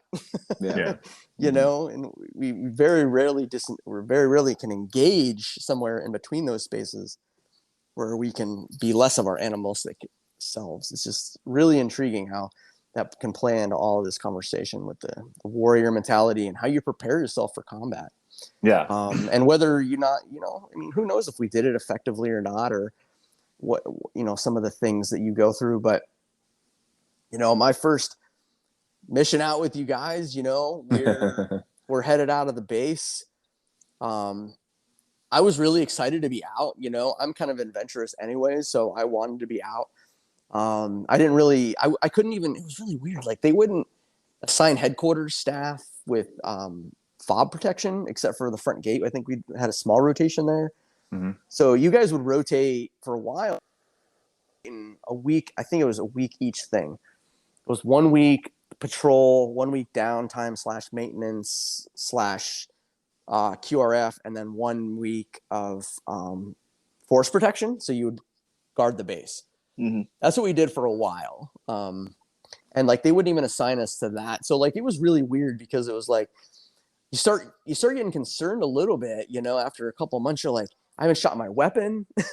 Like you're just started thinking about some things. And of course they don't even assign you the weapon you're gonna get. So you gotta go out and like Gunther handed me his M4. He's like, here you go. Oh no, maybe I actually did get my own. But I arrived to, I could be wrong. That could be wrong. Let's just say that I was semi-qualified with my weapon before we were out on patrol together. But I had 44 other dudes to do, so there's also a confidence there too. Yeah. Okay. But yeah, that first mission out though, and I know, so we kind of circled back to it, and that particular story. So, and I don't remember the day, but I do know that we were out in sector. It was around May 10th, May 15th is kind of around the time that Mother's Day-ish. You guys went on a Mother's. I thought that there actually, was Easter Sunday, a Mother's. I think our thing was a Mother's Day. We had an engagement on Mother's Day. Yeah, I know. We had Easter Sunday. I know we had Mother's Day. We had Father's Day. We had all those like summer holidays, Christian holidays, except for July 4th. Holiday. Yeah. It is kind of wild to me that we didn't have anything on the 4th of July. But that was Christian holiday. That was their bye week. That's true. That was their bye week. They probably knew better. They probably like, listen, man, these guys whooped up on the English when they weren't even a country. So let's not fuck around on that day. But the Crusades were the last ones to go through that area and decimate them. So yeah, right. But so there we are. We're out in sector. We're doing our thing. And like you mentioned before, I was your radio guy. I carried your radio, like, you know, was your comms when you were outside of the Bradley. Not very long though. You weren't my RTO for very long. No, yeah, I got laterally promoted to corporal, and I remember very well.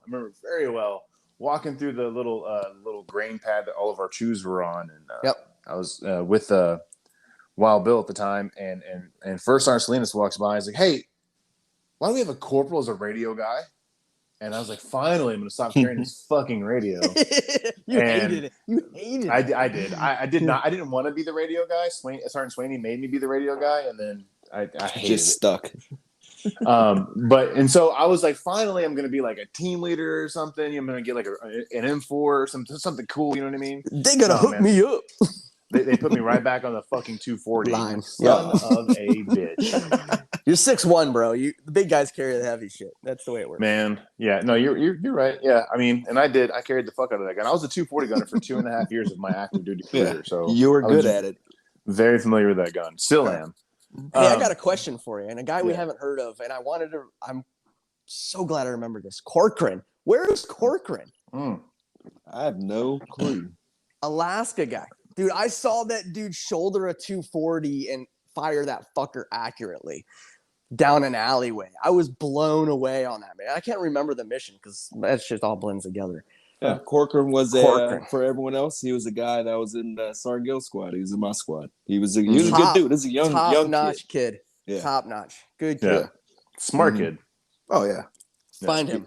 I don't know what happened to him. You need to. If he's listening, hit us up. Yeah, man. Corcoran from Alaska. Yeah. I don't remember his first name. I have no idea. But so anyway, we're out in sector. We're doing the normal thing, which is just a presence patrol of some type, which translates to draw fire, walk around and draw fire, wait to get shot at, and then respond. The first mission we went on was to a police station. We went to a company commander, battalion commander. Somebody was meeting the police chief, and we went and delivered them to the. So we sat there for a bit. That makes even more sense that we're going to go meet up with the Iraqi police, and we took contact because that was exactly every fucking time. Oh, we're going to go talk to the Iraqi police because they told them where we were going to be and when we were going to be there. Yeah. Exactly. And I bet you these motherfuckers are all sitting around a fucking table smoking cigarettes and being like, these dummies. Every time we ask them to meet up. Every time. And they used to joke about that shit. And they do it. Fly. You guys used to get pissed at me. You were like, this is bullshit. Like, we know what's going to happen. Yeah. Every time. It's the same thing with that Quran, right? That Quran. Like, we knew there was going to be an ambush, but because the Iraqi police set it up. To me was like, sir, this is stupid. The lowest private in the whole platoon. He's like, it was like something straight out of like a war movie or Forrest Gump or some shit. Like, it was like, this is stupid. I was like, but this is coming from brigade, bro. What do you want me to do with this? Like, this is so high level. Like, what do you literally want to walk away and that's like, that's when you as a lieutenant, that's when you as a lieutenant look at this private, be like, look, bro, we're the same. We're the fucking same right now. you. I know, but you never give that away. That's a thing. No. You don't ever give that away. You do try to. You just look at them and be like, "Yeah, got it. Yeah. Move the fuck out. Roger. Now salute me and go away. Take orders and leave my fucking place right now." Yeah. So anyway, we're out in the sector, and you decide to leave the Bradley, and so it's me and you and Tyree is with us. We had some contact. How did that happen? How did I end up with you guys? I don't know, man. I don't know. I think maybe you were just nobody liked you. No, that I'm trying to. I still can't remember why I was with you. I don't guys, either, 'cause man. Like I said, I was with Sergeant Guild Squad, and why would I not be with him at that point? I can't even answer that, to be honest. Very so guess weird. we got to get Very- Gil on because he'll very- maybe very remember weird. shit. Yeah, I don't know. But so at the point when you had dismounted the Bradley, like we hadn't had contact yet, because that came shortly after. So so there we are, and it's the three of us, and we're just kind of wandering around, taking in the sights and whatnot, and you're right, yeah, for sure. And so me and Tyree, we're like what 250 meters away from your Bradley, and we're over there. We're taking a knee, and we're pulling security, and you're just doing like the standard officer thing, hands on the hips, being like, "Oh, okay, guys, this looks like a real good time out here, boys. Hell yeah!" All nerdy and That's stupid. not at all what happened. That's some bullshit. I'm gonna call you out right That there. is inaccurate. That is some homoerotic shit that you made up in your dreams, and I'm not having it. Yeah. No, so we were just sitting there, right? So the three of us, Tyree and I are pulling security, and LT is doing officer things. And and for those listening, if you're in the military, you know what I mean. But anyway, so there's an explosion of some type, and then there's some small arms, and we're like, oh shit. War just happened, and so like Tyree and I, like we're now behind our guns, right? We are alert, and we're like looking around, like, hey sir, what do you want to do? And there's no response, and I say again, hey sir, what do you want to do? And there's again no response, and I look, and you're fucking halfway back to the Bradley at a full sprint. I'm like, this motherfucker, man. So Tyree, like, and he looked at me, it's the same fucking face, and he's like, self-preservation. What the fuck? I gotta lead you sons of bitches out of there, don't I? You could have told us you were leaving. I could have told you I was okay. All right. It's my first time. Give me a break. It's your first time. So Tyree and I, like, son of a bitch, you know what I'm saying? We're looking at each other, we're like, come on, man. So we get up and we run over there too. And by the time we get to the Bradley, like, you're crawling into your turret hole. And we're like, hey, drop ramp. And you're like, jumping no. on top. So you know how you crawl in the turret hole? Let's explain this for listeners. You want to explain some shit? Go for it. You got to jump up on top of this thing that's like 10 foot high. There's like a series of steps or different. I'm of course probably leaped up there like LeBron James style or something because it was spicy this, outside. Not trying to get shot in the ass. I would have leaped up there and went bound. And there's no logical way to climb this, and there's no fucking ladder on the outside of it or anything. There's no ladder. There's There no are some climbing steps. rope. There's some steps near the front on each side near the drivers, and there are ways to get up there. But yeah, so I'm like diving in this fucking turret. And go ahead. Yeah. So he's climbing into the turret. And we're yelling at him to drop ramp so we get in the back because the Bradley's about to move.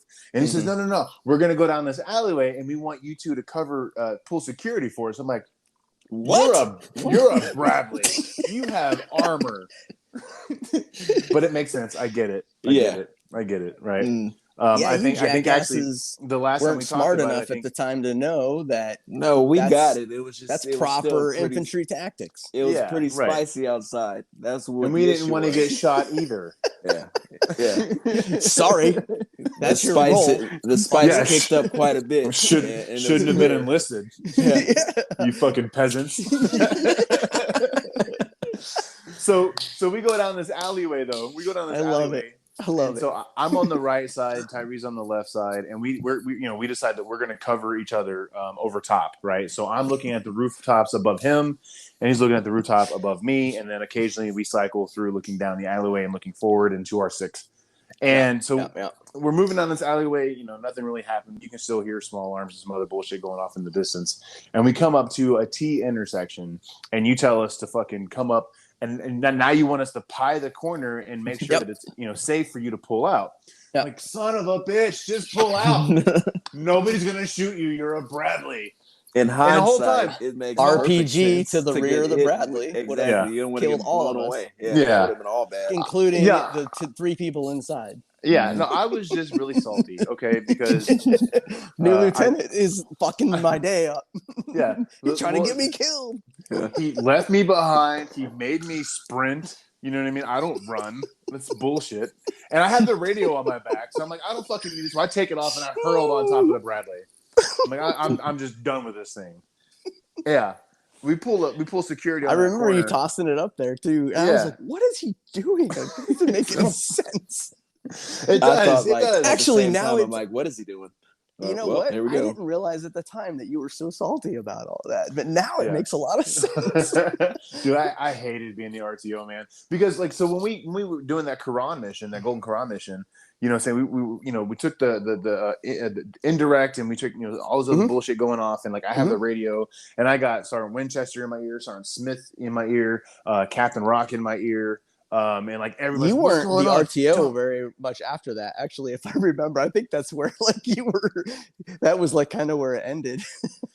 Man, if I could have burned that fucking radio with that incendiary grenade they gave me, I would have.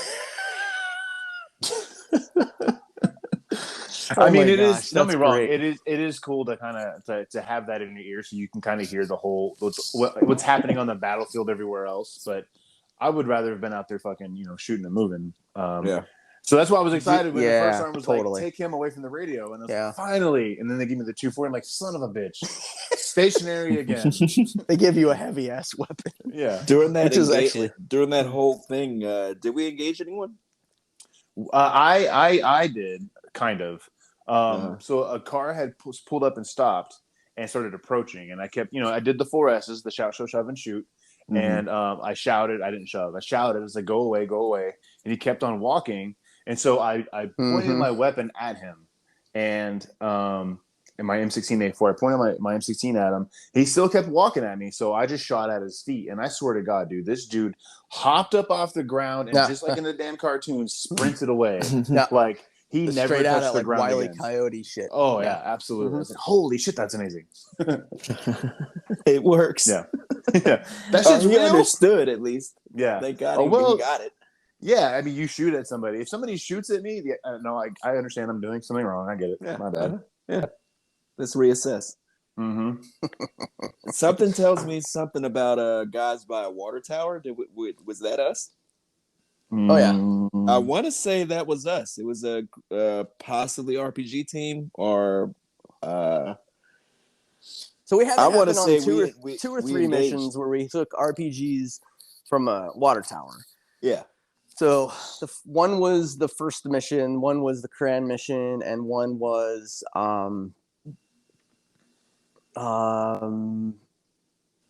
there was another mission there was no similarities to it. I think we felt like there was because remember they had the pharmaceutical factory. I feel like we did something to there once, but there was nothing left because it was later in OF2. Like there's no pharmaceuticals just left not secured. Like people have stolen those. Yeah, there's not. At that point, you're just trying. But they did something. There was something there, and I feel like the tower was near there. I could be confusing some stuff with the spiral minaret because there was stuff from there, and then we had snipers up there, and then that controlled some things, and so we did all sorts of different like tactical kind of things that kind of keep the city in check. Yeah. Yeah. I was just thinking, like, for whatever reason, that kept popping up in my head. I remember hopping back into the Bradley at some point, and unless Kevin, you got anything else with that? Because I was just kind of like, "Whoa, wow, that just happened." We're going to talk about this later. On that event, yeah. The only other thing I remember from that day was, are you talking about the Mother's Day one where we had to like guard the Bradley? No, I'm just talking about that specific day, the first day with the LT.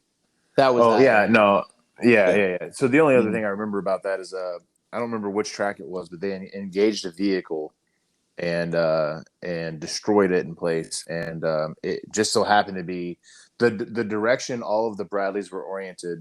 It happened to be in the way, so Oh yeah, And, like Ferris ran it over. Yeah. yeah, and so then and then so did everybody else. Yeah. We all drove it over, including my Bradley was second.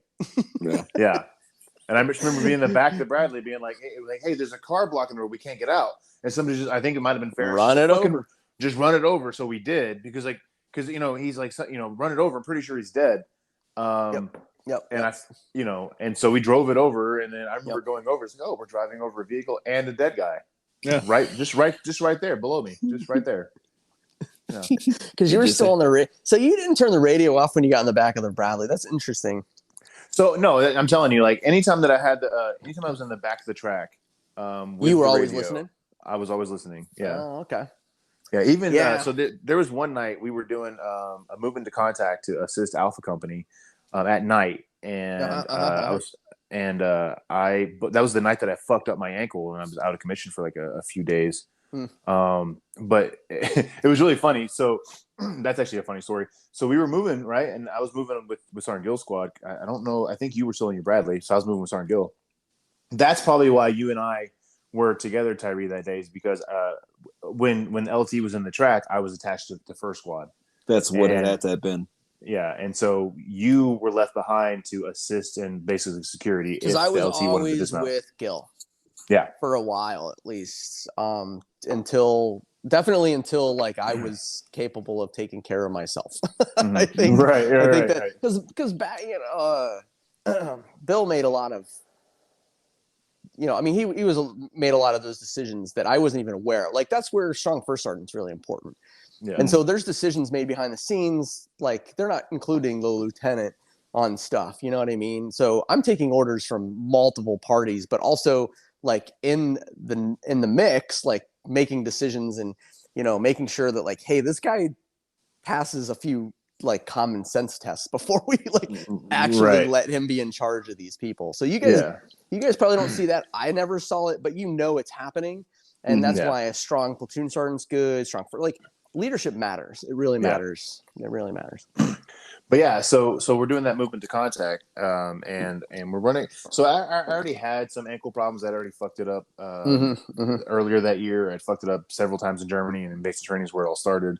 And so we're running with night vision, and which is horrible. I hate running with night vision, especially when we had the old. I don't Kevlars. Even like wearing night vision. Yeah, the old Kevlars, it would hang down past your nose. Right, it's retarded. It's so stupid. They never fit. So we're running across this area, and so like, we have this giant open area from one corner to another corner. We have this idea that we're gonna run across some rubble, and then at an angle, and then run across some more rubble at an angle. Because you always move with cover, right? And so we're moving, and I'm running the whole time. I'm like, oh fuck, oh fuck, oh fuck, oh fuck, oh fuck, oh fuck, oh fuck. Thinking, don't break your ankle, don't break your ankle. Yep. I make it to the first spot. I'm like, okay, I'm halfway there. I just gotta clear this area, and I'm fine. And so I'm running, and I'm like, oh fuck, oh fuck, oh fuck, oh fuck, oh fuck, oh fuck, oh fuck, oh fuck. And I finally get there, and I'm like, oh my god, I didn't break my ankle. I step around the corner. The sidewalk is slightly sloped, and I roll my ankle right there, snapped it, or whatever. From what I learned later on, is I tore all 3 ligaments in my ankle, on the outside of it. So anyway. And what's really funny about this, I go down. Meat is standing there, and so I'm down. I have all of my body armor. That guy. Well, he's even bigger now, but like I have all my body, all my shit, the radio, right, which is the old Singard, it's heavy as fuck. He comes over there, grabs me by my IBA, and picks me up and moves me to cover, like with one arm. Yeah. Like how did you just do that? And I'm like, okay, that's why he's meat. Exactly. It's like I'm good. I wasn't shot. He thought I was shot, but I couldn't walk, so I get put in the back of the Bradley, and so I'm listening.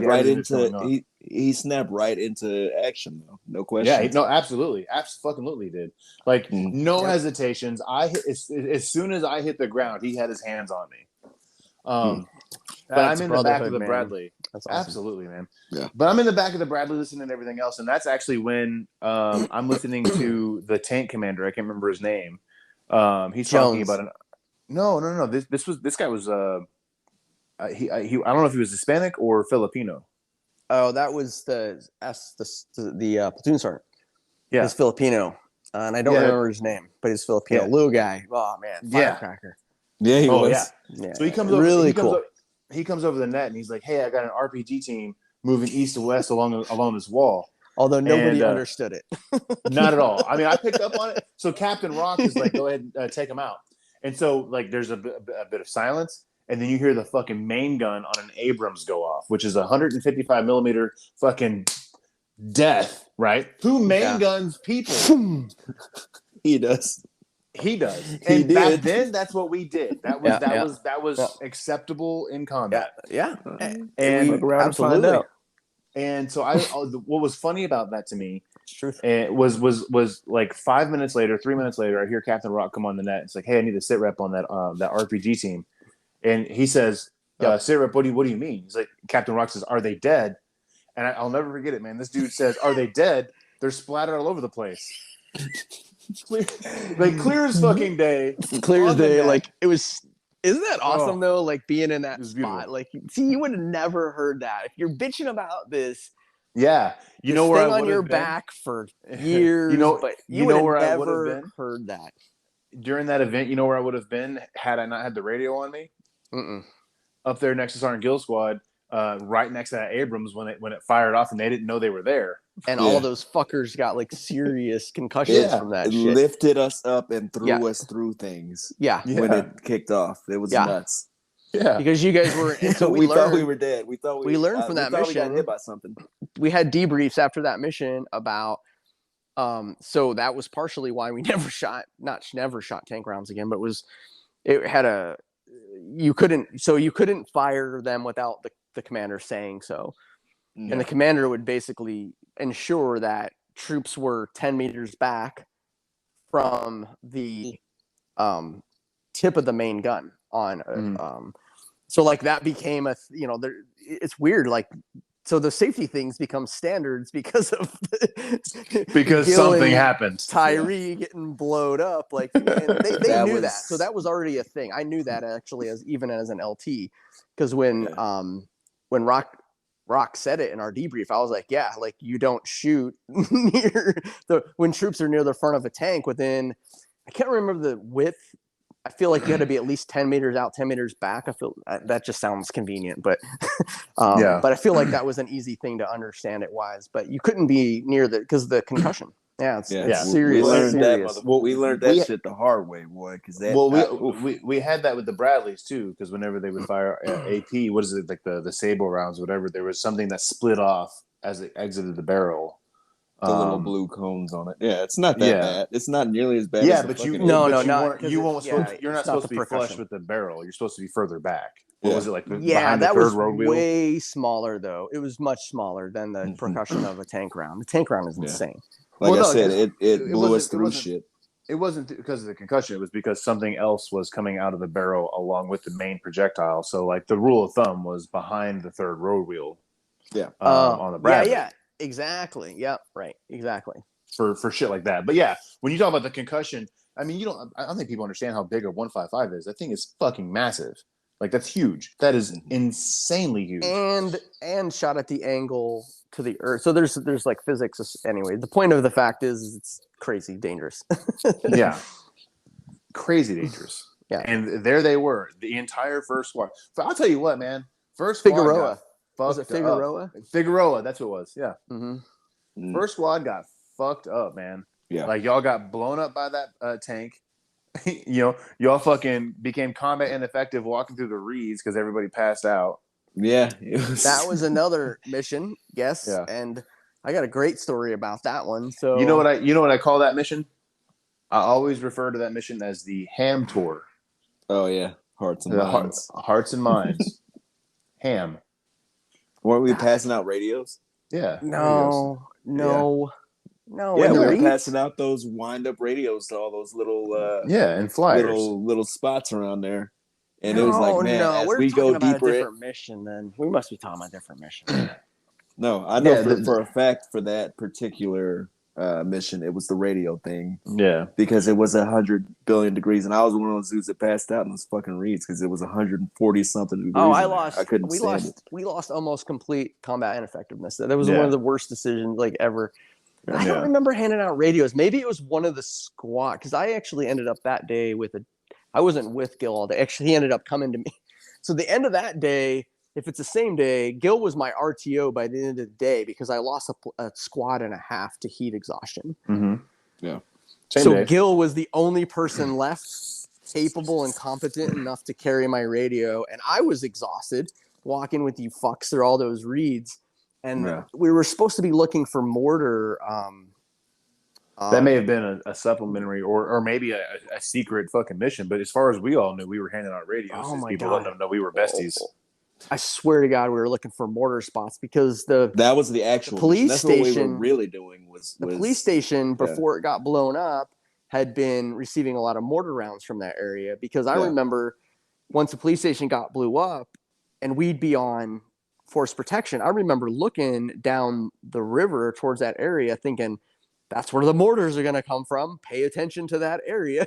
So like you can see them shoot off and respond versus I remember that. So I think that mission was more about that, but it could be different mission. All I know is it's the same mission. Definitely. That's we went in there under the guise of, hey, here's these radios, but we're actually looking for XYZ. Yeah. So it's they're not two different missions. It's the same thing. That shit one of the stupidest things I've ever done in my entire life. Like legit. Yeah. That was it's funny. So we're talking about hating being a fucking RTO guy, right? Hating carrying radio. Yeah. And then they make me the 240 gunner. For that mission, we were told we would have no direct Bradley support, so carry everything that you can. Yeah. And so Billy Jack was my AG. Yeah. So I carried the 240. I had a 100-round nutsack on it. I carried 500 rounds on my body armor, and then I carried another 1,000 rounds in my fucking pack. You never saw more than what, a couple feet in front of you? I didn't go in the reeds. I didn't. You were never in the reeds? No, I was never. See, that's what I'm saying. We were in different places. I think we were in different places. So one of the squads must have done something, and I just forgot about it. So I remember walking in those reeds. You couldn't see, like you said, much in front of you. It was basically we were walking and hacking. We were knocking them over for hours, walking through, and then we were like, "Oh, let's go 30 yards this way." Yeah. I'm like, it's getting hotter and hotter in the swamp. We were out for 12 hours that day. 12 hours. It was a really long day. I ran out of water at hour 8. So the last 4 hours, I had no water. I remember going to that last house, and they said, "Hey, that all we got to do is get to that fucking house right there." And I was like, "Oh my god, thank God!" And I get all the way down a really long path. Did we have dates at that place?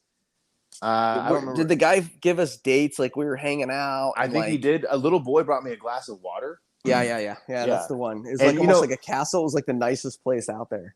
Yeah, and they always say don't drink their water, right? Because you're gonna get fucking dysentery or whatever. That day, I chugged. That was the best water I've ever had. It was cold, and I didn't care if it gave me dysentery. I think my internal body temperature was so high that it would have cooked it off anyway.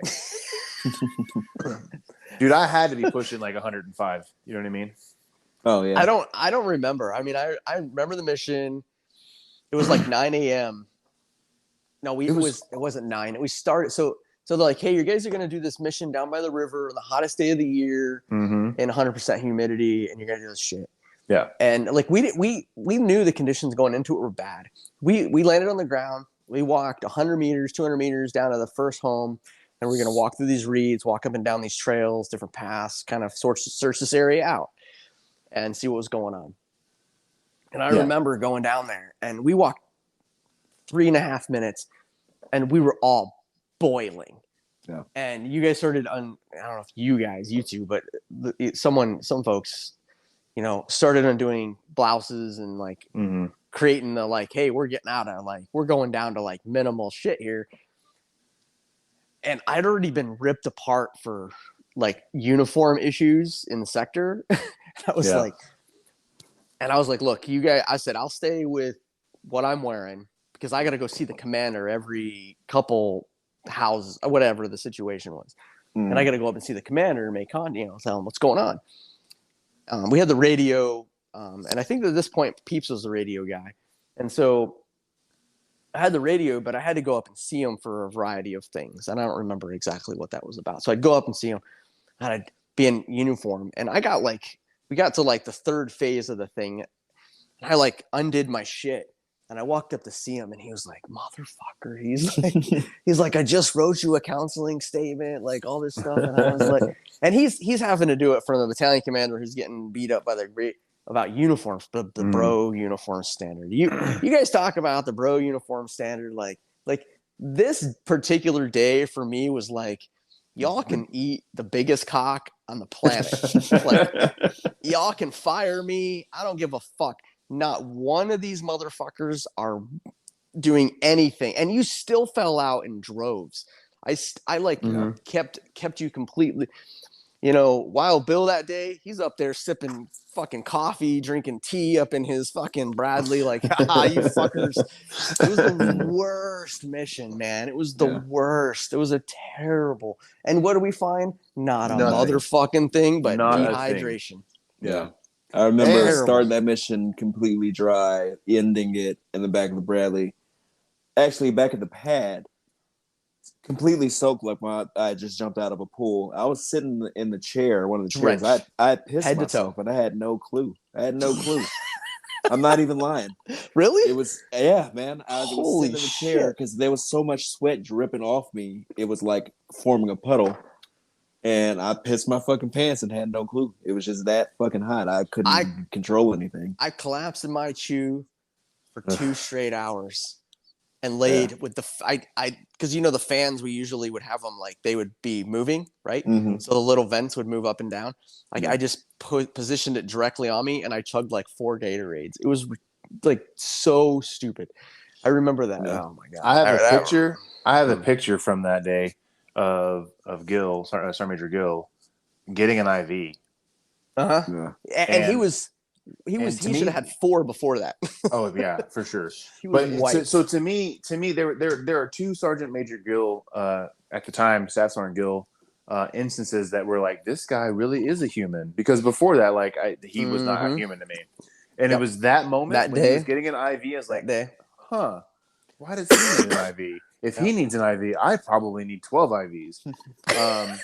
And then the other time is when do you remember we were in your track driving up and down some road. I don't remember what we were doing, but you dismounted us, and I was with Sergeant Gill and Hurst and some other dickheads. I think Doc was with us, and there was an IED there, a 4-piece IED. Yeah.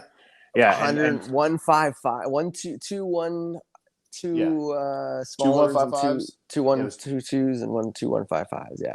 It was like 2 155s and 2 105s or something like that. But so and Hurst is like taking a knee right next to this thing, and he's like, I think there's an IED right here, and he says so timidly, just like, I think there's an IED here, super timidly. I was sticking out of the turret like 30 meters for like we both should have died that day. 100%. Oh, absolutely. 100% had that been thing gone off, we all should have died. My God.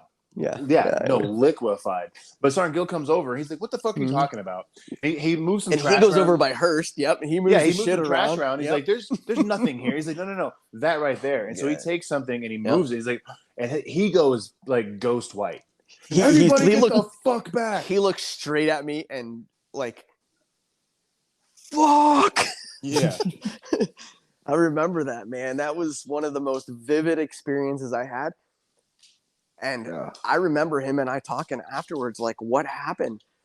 Because we watched the monitor. The EOD guys, obviously, they came through and they're like, it was rigged to go off with a cell phone or someone at a distance could push a button.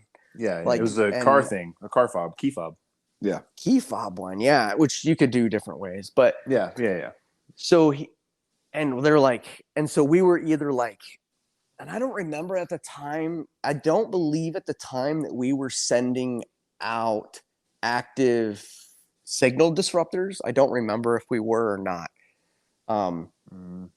So we had some things where we had like a range of signals and we could disrupt those. I mean, that's common knowledge. Like that's what everywhere does that. I mean, that shit's in movies.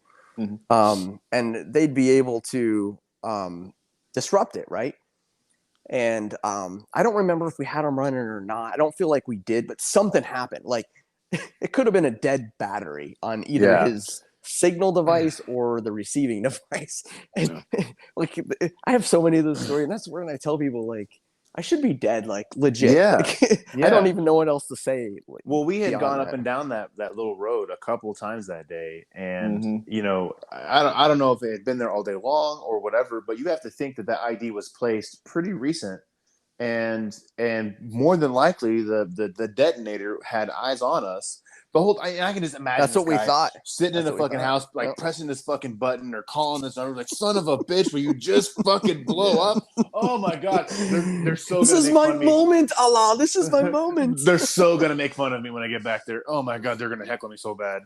Oh my gosh, They're gonna so give me true. such I had shit. it. This was my chance. Yeah, It's yeah. so true. I used to have a video of that when the EOD detonated because it was at night when they finally got to It detonating was it. a big detonator.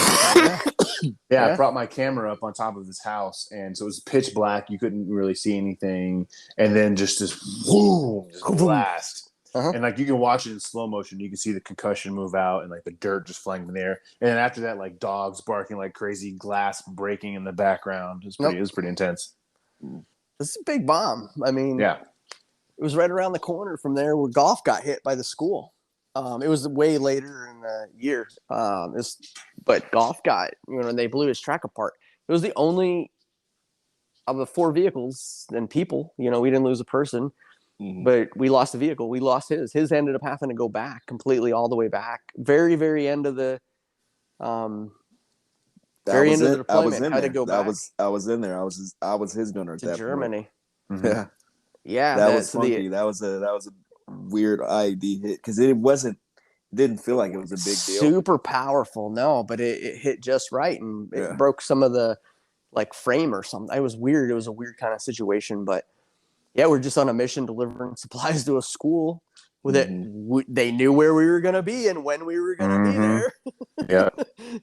And blew us up, right on a corner, Golf sitting right there. And his track was very rarely targeted because he was all very rarely. Yeah. So they loved him, right? Yeah. He was a darker fella. He's handsome as shit. We were safe. We were safe. Smiles. He smiles a lot, like a good guy. He does. Just a good guy. Yeah. If we had one hated track, it was definitely 2-5, hands down. Yeah. Thanks to that fucking taxi sign. Thanks to that taxi sign. Why did they do that? I don't know. Yeah. It Who was a knows why thing. people do weird shit, man? Yeah. What makes you the way that you are? Yeah. Why do you do what you do? Why do you do what you do? So, all right. Get off track again. Yeah. No.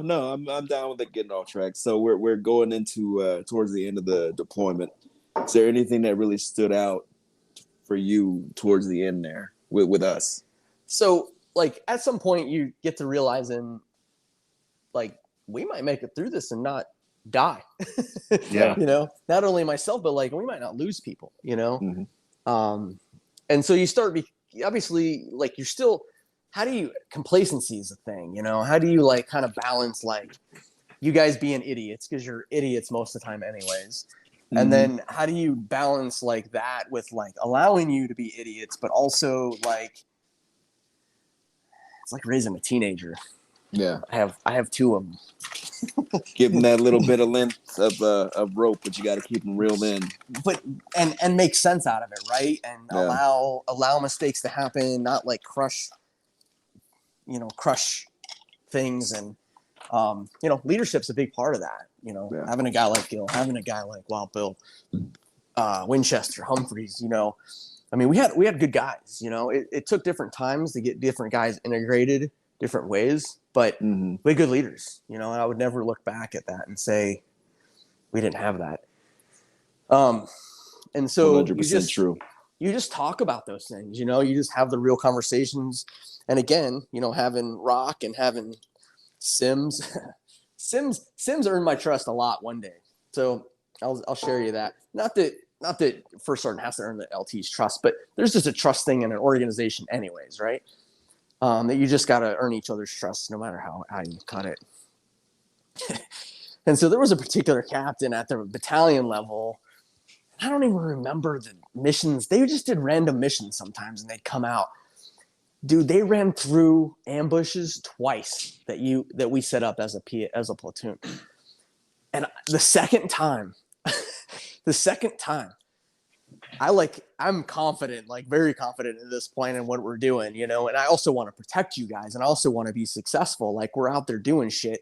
I hear you guys, you know, I mean, let's talk some of the things about being on the long deployments that you don't have contact every day with guys that want to have contact every day. Mm-hmm.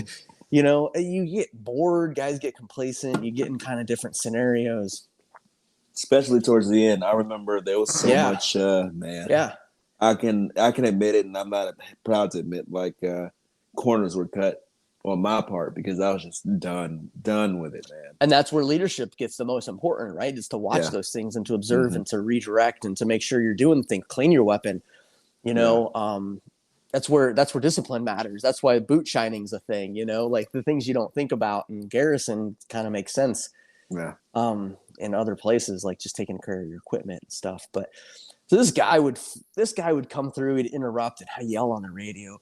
I was like, I don't remember exactly what I said. I'm going to embellish, but I'm like, this motherfucker's at it again. Like, this is an ambush. Like, what the fuck? And Sims gets on the radio and he's like, sir, I'm pretty sure it's not okay that you're calling a captain a motherfucker. just like over and out. Like he was just like, he got it, but he was also looking out for me, you know. It was like, all right, I got you. So on that particular day, I was like, all right, don't be an asshole. You still have a thing going on, even though he's retarded, you know, or stupid, you know, even though he's not doing the right thing, you know, it's okay. We'll get right. So. Yeah. But towards the end of deployment, man, you're just really worried about losing folks, like guys getting complacent, guys. I didn't necessarily understand it at that age. More as you get older, like smelling the barn, right? Like you're close to home. You're really starting to like, you know, be able to, you know, you guys are. You're going back to Germany. You're like salivating for the Rock Fabrique and and all the other good I mean, by this point, I'm here for stories. You know, you guys have told me all sorts of stuff. I spent half my time in the Bradley listening to Griff, you know, talk about all sorts of crazy stories. And he's kind of a rock. You know, he's kind of a rocker. You know, he likes to get out there and have a good time. And so I'm listening to all this stuff, you know, and you guys are telling me stories and stuff. And so you just really look for complacency, and you're reminded really a lot at the leadership level. You start planning for the leave time. So like you get excited for it and you just have an extra amount of work to kind of think about because you're not just doing, but it's different. You know, you're not just focused on going out. Okay, let's get shot at today to find a guy to shoot at. Like, right. You start having, it feels more purposeful again. So it starts getting exciting too. I tell you what snapped me out of the complacency. Dave getting shot. Yeah. Snapped that was me pretty right late, wasn't out it? of that. Yeah, that was real late in the game. Really random too. Yeah. Really random. We'd been shot down alleyways and all sorts of places plenty of times, you know? But by the time that he got nailed, like, just a ricochet off an alley wall, and they tell you, don't get close. Don't get close to the wall. Stay in the middle. No, his was a direct hit. It was just a so raid. at the time. Yeah, at the time, we thought it was a ricochet. That's what I'm calling. I have no idea what it was called since, and I don't give a shit if it was ricochet or dead shot. He got the shit burned out of him. He got shot. I don't care. I don't care what the term is. That changed him for sure. But like we were leaving a compound, and we were hooking to the right. So we were coming out of the convoy going to the right, and this dude pops around a corner and just pumps off like 17 rounds from his AK. Yeah. And so Dave was out before I was, and then I follow him. And so like we start hearing these shots, we all fucking duck and turn. And I guess it was around that time when this particular round made its way past me and hit Dave, and it was right in between his IBA and his back. So he had this like he's got such a weird angle to even get. Oh, I know. It's like it's a 1 in a billion shot. You know what I mean? Like that for it to squeeze right in between his shoulder blade and the soft Kevlar of his body armor and just get lodged there. But as far as we all knew, Dave was fucking shot, man, and. He went down. He went down. I can still see that guy. he went down. He was writhing in pain, like he wondered what was going on. We had no idea what it looked like, because you can easily get hit on the shoulder with an IDA because they're like a vest. So and we're looking, Skillen's right there. Yep. He administers aid, Doc administers aid right away, and trying to figure stuff out. And eventually it turns into sort of a joke. Skillen's like, oh, that's just a scratch, scratch kind of thing, and it was obviously, it was more than that, but it was one of those things where it wasn't life threatening.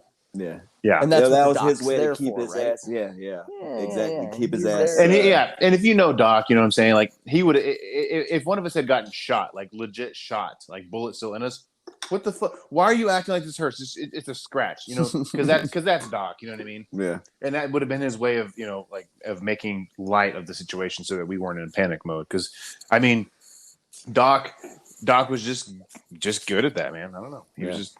I was there and I saw it, and it wasn't something to freak out about. And so by being there and being able to also assess what was going on, it was really easy to just follow Doc, and immediately got,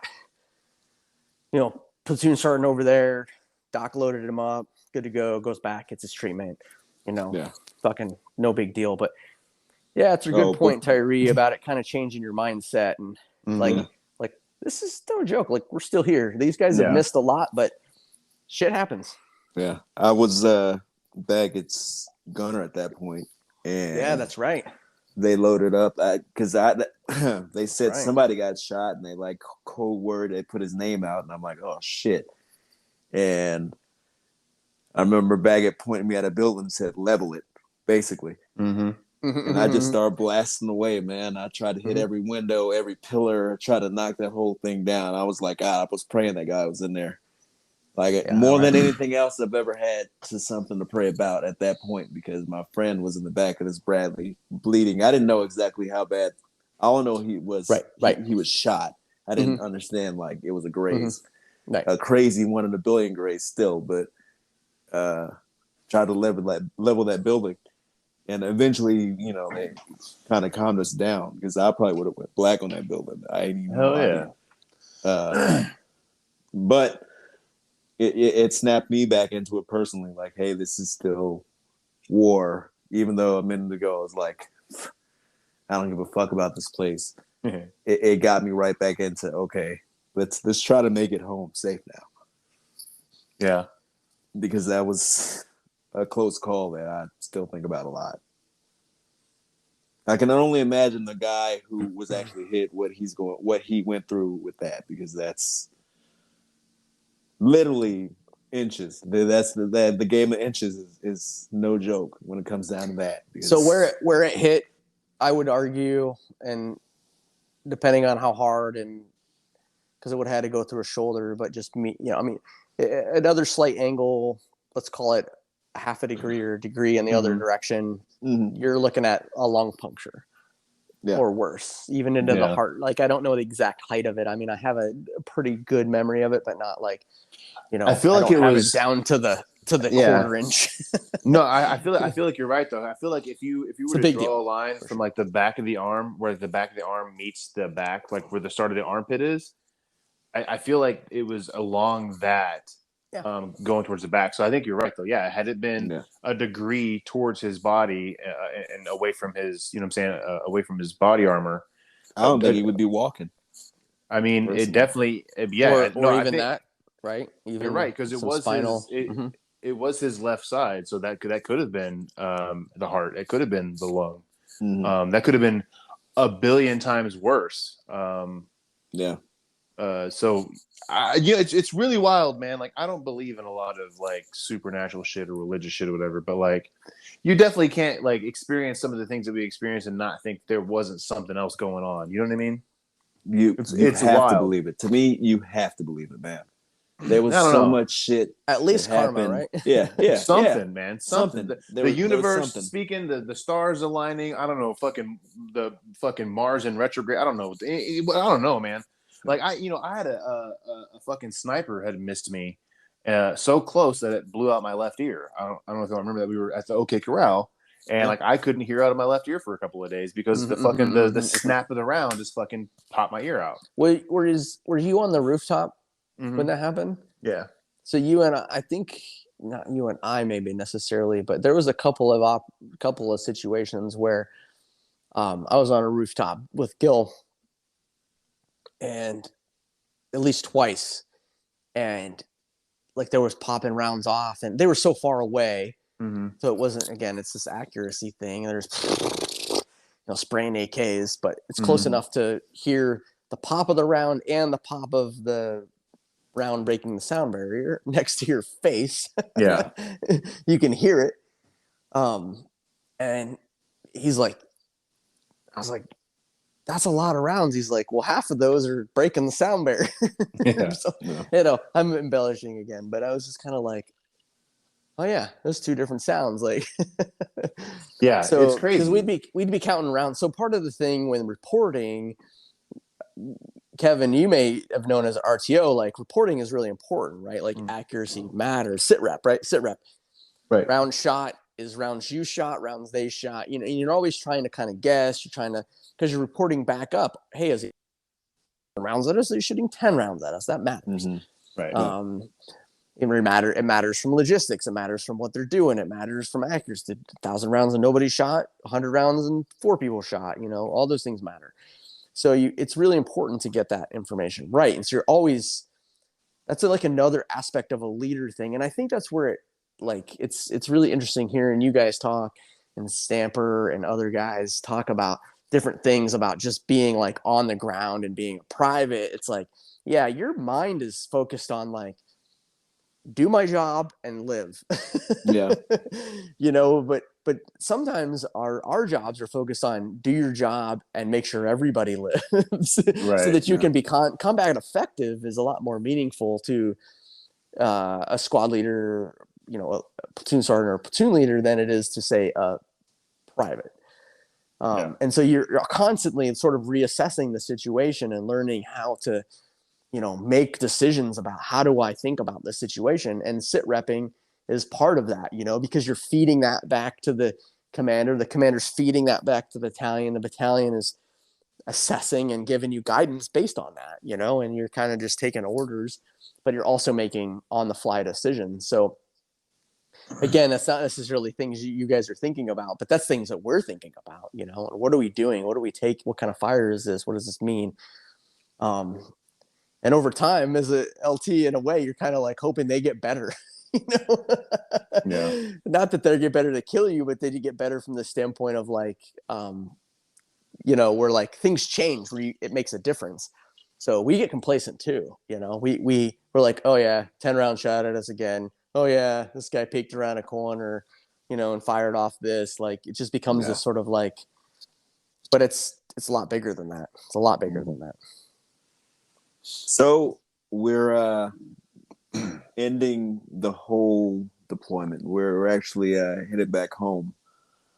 What is the first thing that goes through your head as you land? Well, I'll back up slightly. We were leaving. So the replacing unit, funny thing is we were replaced by 3rd Infantry Division as well. Also out of Benning and Stewart. Yeah.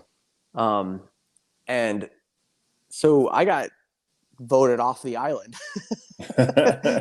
in a way. I joke about that. I don't care, whatever, but they sent me down to Kuwait to like Rock's like, you're the most experienced guy here. Like go down to Kuwait and tell these guys what we're dealing with.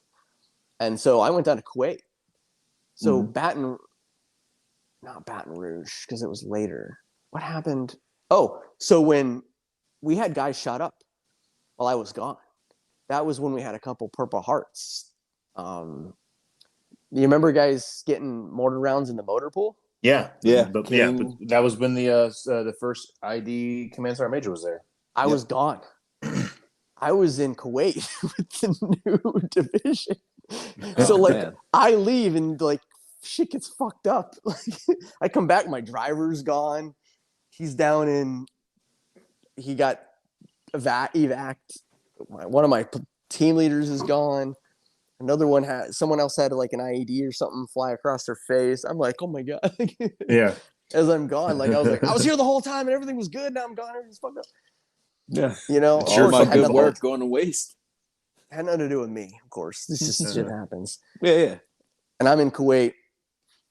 So I go down, and so I end up having to do the drive up north that you guys had to do, but with a different unit. Like, I've already been in combat. I got to do this drive up north with these assholes. It's like, I'm going to die. This is where I die. This is my demise. This is my end. Like, this is such bullshit, you know?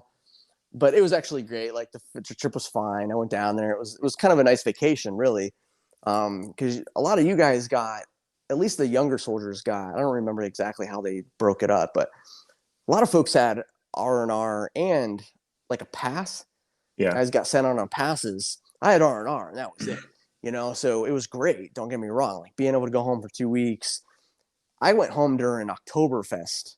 Like I didn't experience Germany until R&R. And my wife and I went down on Oktoberfest. And yeah, we had a great time, you know, did some different things and personal stories. Ask me personally. This will never, ever, ever be shared with others, but I got some interesting stories on those trips. With eating MREs and then having to come back and eat regular food. That was that tore me up. Your first couple of days back, you're just like locked into the fucking bathroom. My body was in revolt. It was nasty. So like my R&R, so like I got to go down and get a little bit of time in Kuwait. So I go to Kuwait, I go do that thing, I come back and I hear about all this stuff and we're kind of headed out, right? And as we're headed out, this asshole from another platoon runs off. He's like, I'm going to go off and fucking AWOL in the middle of a combat zone. And as we're leaving. Of course, who do they call out to go find people? Us. Because we were the tip of the spear. We're the ones. Out, you know, because of Bill. They're like, Bill, go take these guys out and do what you're supposed to do and tell this LT not to fuck shit up. Okay, good. Thumbs up. Good to go. So we go out and we search for this dude. You guys know the story. End up finding loose gear, and then we find him, and we're like, oh my God. Like, like there are certain missions you're just like, I'm gonna die. Yeah. This is where everything falls apart. That was definitely one of them. And even even as a leader, one for me. Oh boy. Even as a leader, you're just like, and that's where as we talked about before, that's where the arrogance comes in, the confidence, and you never show that shit. You know, you're not like, but in your head, you're like, this isn't gonna work out for anybody. Yeah, because we're so close to the end. This is the end. That was it. There was nothing else for us to do. Literally leaving the city. I think the first guys from the platoon were leaving the next day. Dead serious. Yeah. Because we were, you know how it is. It's slowly rotating out. You're rotating out these guys, and you're doing rides with left seat, right seat, right. With these guys, you're rotating out. You're doing left seat, right seat, right. This guy, and you're just slowly transitioning to the next unit. And we'd already had those guys there. They're already back. We're doing our missions. So we go back, go to Journey. You know, we get back, and as we're leaving, I really like had a great time leaving because I had no downtime, like none. Like I would walk in and you guys, you know, not you too, but people be playing video games. You guys, I was either planning for a mission, going on the next mission, starting the next mission, talking to my wife, or sleeping. Like that was it. I had no downtime. I read a little bit here and there, but I didn't really get to screw around at all.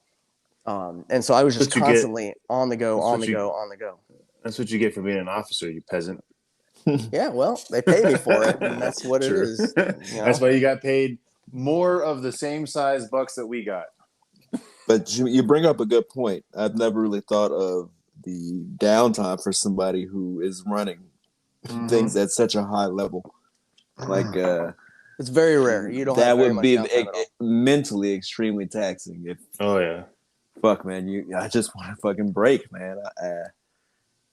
I know I wanted a break, so I can only imagine how you running things, or at least trying to give everyone the appearance that you're trying anyway. Like that duck on the water, you know, you look graceful, but underneath you're paddling furiously. and you don't get a break at all. That's rough, man. I feel that's tough. I feel bad for you for that, man.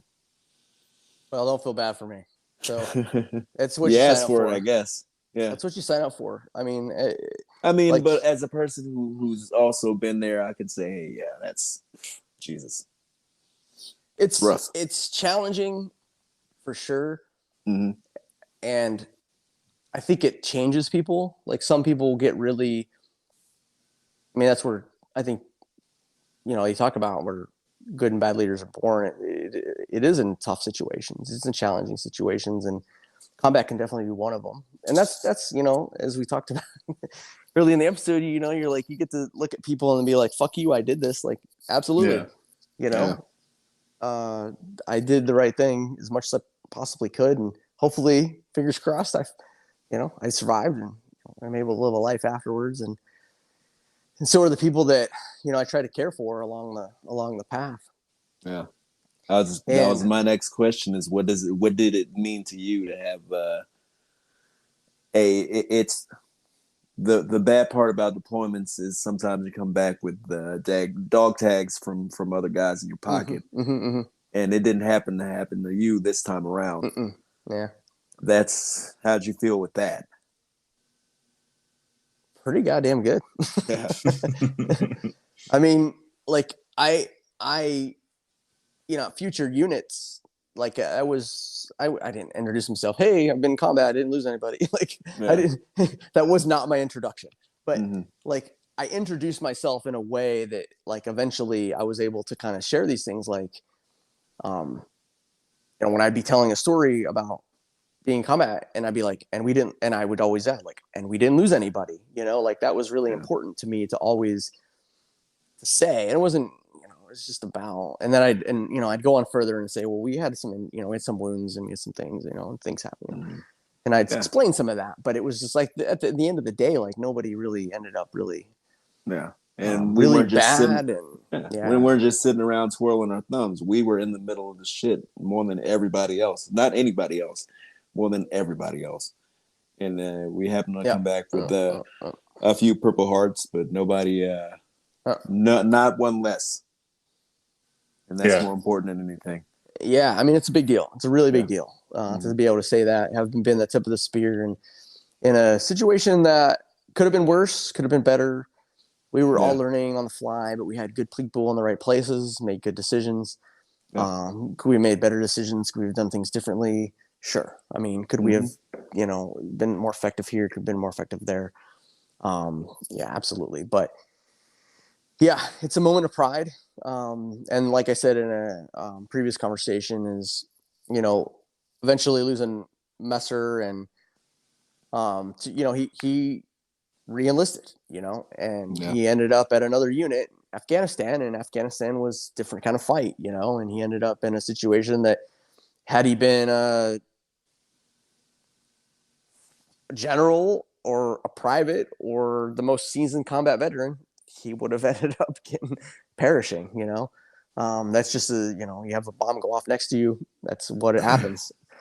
And, losing him later. And then of course, other wounds after the war, like Billy Jack and some of the others, of course, that's those have an effect on you. And I always, personally, for me, I've used things like Memorial Day and Veterans Day is more celebration, but Memorial Day, like I always do something really stupid, like hard, like challenging.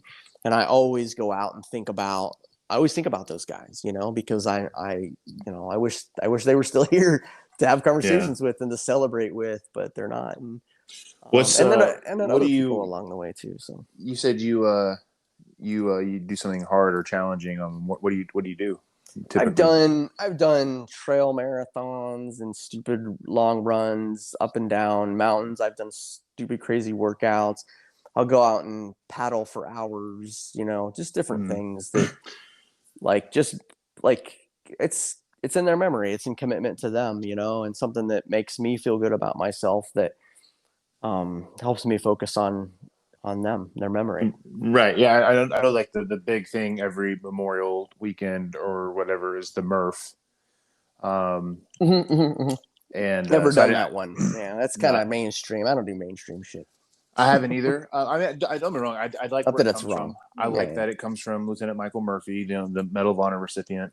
Pretty big deal, yeah. Yeah, and I guess they say that was like his like standard workout, which is insane to me. That the rest of us, the rest of the world, the rest of America looks at it as like this big, amazing challenge. Yeah, and he's just like, yeah, that's fucking Tuesday, bro. You know what I mean? Like that's Tuesday's workout. Get on my level. Arguably, does it even honor? I mean, so we could argue about all the things. Yeah. You know, the point of the matter is that it's been important to me. I think about those guys often when I can. Like I'm purposeful about doing that and committing. You know, I think we talked in a previous conversation about like just. I feel like a lot of my life, I'm fortunate to be where I'm at and to even still be here, and I try to really live my life like it's the last day not as often as I can. I mean, I'm realistic about it, but I do try to be, you know, set myself goals for things in life that I wish those guys could have accomplished too had they been around or wanted to. So there's a I may have mentioned. I think I mentioned Dr. Seuss in the episode that Tyree and I did the last time. But like Dr. Seuss is amazing, by the way. Not just like the kids' books, but he's a very quotable guy. He said a lot of amazing, deep of thoughts. Things. Yeah. But like, he said, today I shall behave as if this is the day that I will be remembered. You know what I mean? As if this is today was going to remember. You know, in the future, history is always going to remember me on this day. You know what I mean? It's kind of the same concept or logic, or whatever. Is like, yeah, remember, you know, act as if today is your last day, but also act as if today is like the thing that you're going to be remembered for. If you're remembered for anything, you know what I mean? So always try and be your fucking best. You know what I mean? You know what I mean? Yeah. Yeah. I like to think outside of the self and be like, these are the things that matter to others. Like this is the thing that made this impact on this person. And so some of those quotes focused on yourself are great. I mean, they really are impactful, and they're like, yeah, I wake up every day and I piss excellence. Right. You know, I have many mahogany books. Sorry, leather books and mahogany shelves. Did you see that? I just counted I just did 1,000. Just 1,000. So like I appreciate that point of view, and it's great, right? It's great to be successful and to be motivated, but like I just don't. Had I lived my life for self, like I just that's not important to me. It's really not. And I come from a different kind of family background, and I'll tell you a little bit of pretty personal stuff about me. Like my grandpa told me, he passed away last year, and he told me, you know, he's like, you were like 14. He's like, you knew what you wanted to do. Like you knew who you wanted to be. And like, there was nothing that was really going to stop you. Like you just wanted to be, you know, and you just had this sort of drive and this motivation. And it never has that ever been like being about myself to where I could get to a certain point where I was like, okay, this is going to help me like propel myself for the rest of my life. But it's really always been about, and I feel like a lot of the things that make you, and you're just really remiss to ever discount the people that helped you get there in life, you know? And what is get there? It's really up to you and your own perception of what that looks like. But for you to live and to be in a place where you can put food in your mouth, you can drink, you can have sanitation, like basic life things, and you can do that. Like you didn't get there by yourself. Almost nobody did that by themselves. Right. You've had people help you get there, and that's really, really, really, really. It's like it's not about the self. It's like, you know, oh, you know, that's important to me, yeah, but it's important to you to help and bring along others. And that's where it's like really valuable to me personally. So I love the Dr. Seuss quote, but I see it more as like a thing to think about in a larger sense. Yeah. I think I get what you're saying. Yeah, for sure. I think of life now at this point is everyone who is here currently, they're here for a reason. Everything happens for a reason. Everyone crosses at some point, and this is our points crossing again. This show that we're trying to do for folks. I try to do it for myself to try to get these stories out to my kid. So, if something ever happens to me, he has them. But I'm so happy. We're so happy that we get to have and share these moments with you guys. Also, that you guys can tell your story and exactly how you want to tell your story, or bring up those things that you wanted to bring up at any point. Do you have something that you wanted to bring up that you weren't able to talk about before? For me personally? Yeah. Well, you would ask me that. I mean, I'm Jay. Hey, this is that time that you get to say, hey, this is something that I wanted to talk about. Like, this is your floor for the next few minutes until we close this on out. Well, I would like, I guess, to talk a little bit about, it's kind of intriguing being an LT, right? You guys have talked a little bit about that, the difference, being an officer, not being an officer. I had an opportunity, I wouldn't call it an opportunity, but like there was a pathway for me outside of high school where a good friend of mine, my best friend growing up, and we kind of lost track later in years, but we always said like, I guess I knew I was going in the military fairly early, and I was like, we're going to go in the military under the buddy program. And so we kind of committed that to each other. And what's that look like when you're 16? I don't fucking know. But so my buddy ended up going in. We graduated same year. I just had scholarships and ROTC stuff because I applied all this crazy shit and was able to do just good enough in high school, apparently, to get there. And so he enlisted and went Airborne Ranger and did it all on his own. And that was the thing that we were going to do together. Ended up 1st Ranger Battalion, ended up doing a couple of deployments with those guys, became an Apache pilot, retired 2 years ago as an Apache, CW3, did great in his career, had a great career and all those things. And it's just a really, really different path that you end up taking. Right. But you're still kind of focused on like what you want to be and what you want to be doing. And it's really interesting because where he was part of a platoon and an infantry platoon in the Rangers shooting at bad guys, and in the Apaches, he could see bad guys in his, beautiful thermals and all the cool weaponry he got to use there. As a PL on the ground, you got, and I mentioned it earlier, you got 40 other dudes who are out there doing the work and protecting you and ideally protecting you, right? Because you're there to help guide and make decisions, and you're kind of like this person who's supposed to be thinking at the next level. And I found it so intriguing that after 9-10 months on the ground in combat, what do we run, 600 missions or so? All of them. Every one of them. You run all these missions, and I saw the enemy one single time. I saw someone that I could actually engage with pointing a gun at, like actually a gun on the street, pointing a gun at me. I saw him one time. They shot an RPG at me. I kneeled down like a pro, fucking returned rounds, 7-8 rounds, whatever, pop, pop, pop, pop, pop, pop, pop, pop, pop, pop kind of thing in their direction. I have no idea if I was aiming, just kind of one of those things where you're just reacting. And I'm not in that situation often, so I don't do that. But like all of, we had over 160 KIA in our platoon, enemy KIA, through the whole deployment. And in 10 months, I never saw more than one single enemy combatant. And to like unfold that and to think about that, like as you're going through it and after the combat, and and now it's what was that? Gosh, we're closing in on 17, 18 years later.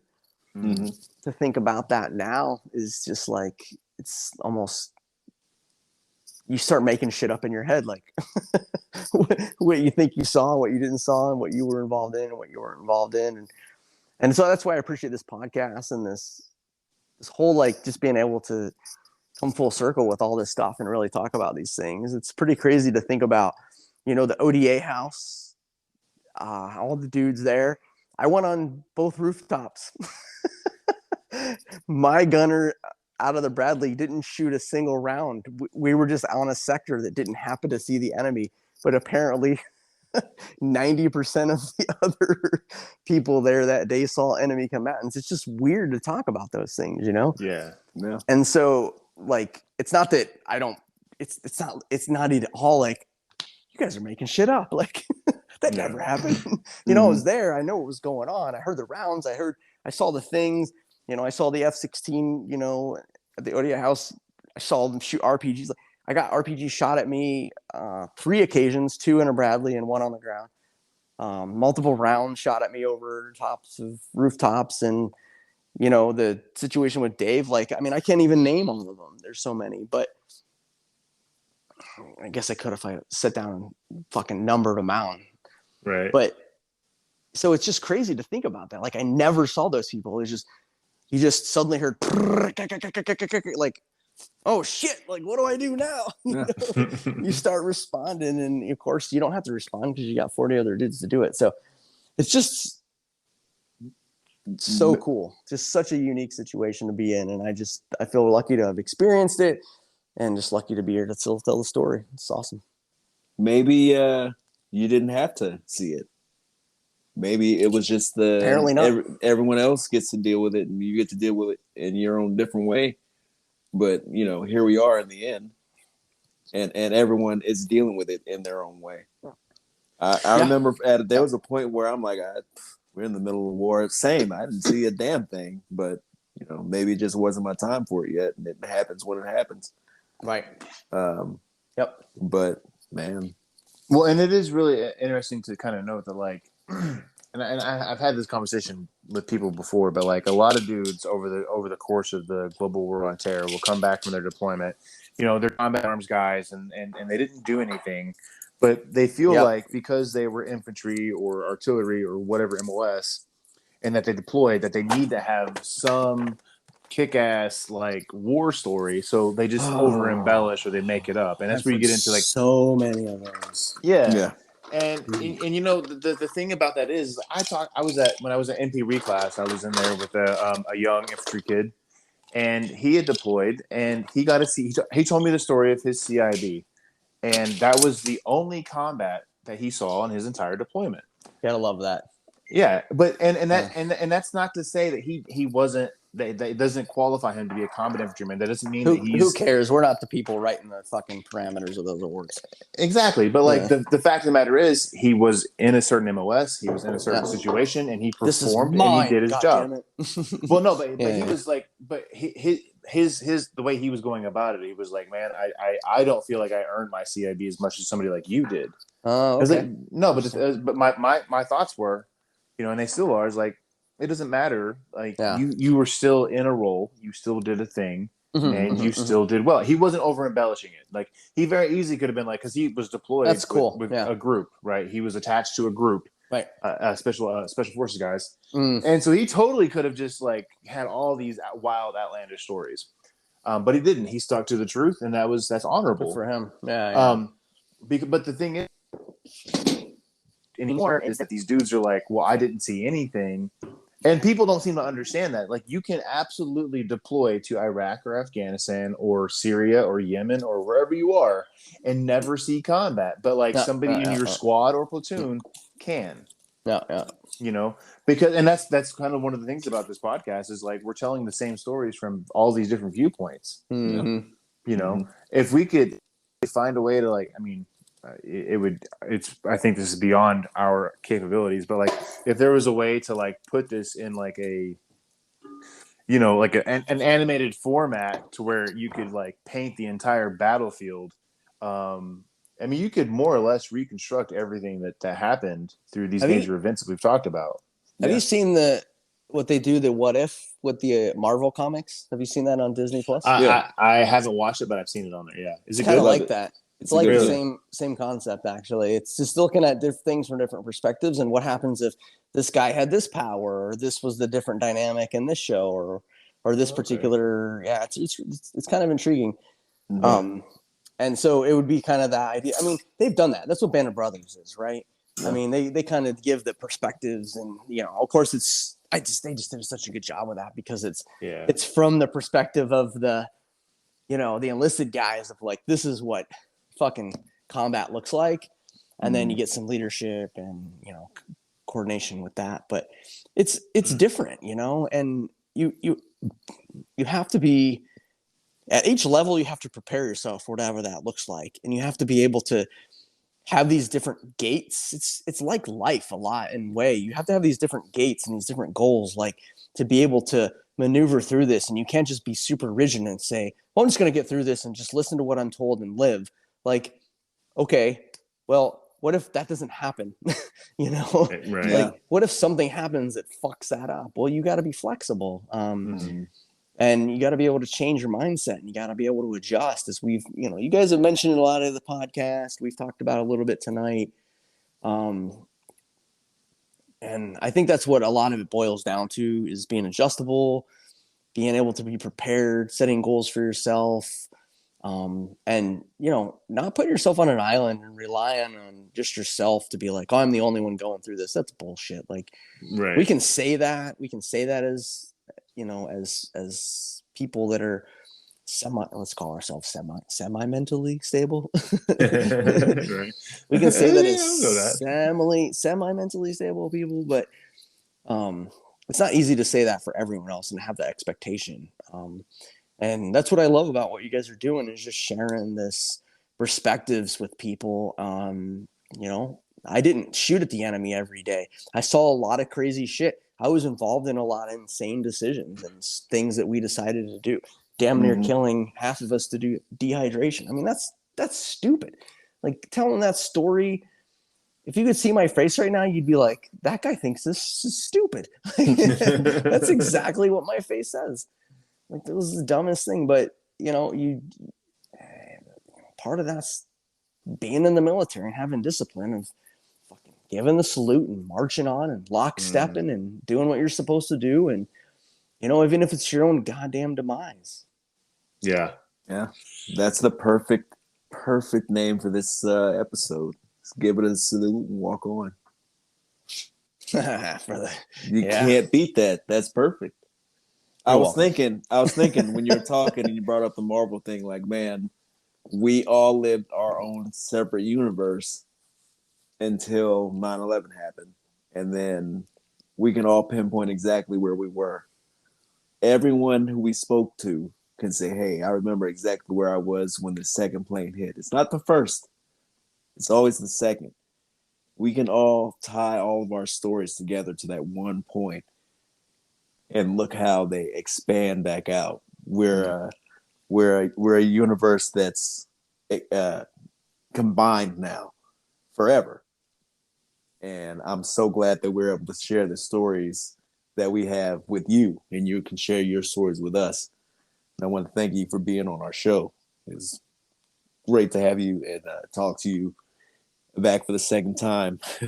Yeah. For the back for the first time, the second time. Yeah. But it couldn't have went better with the LT, if you ask me. I mean, why wouldn't we do it over again? Like, this just makes sense. Like, why would it go right the first time? Yeah, right.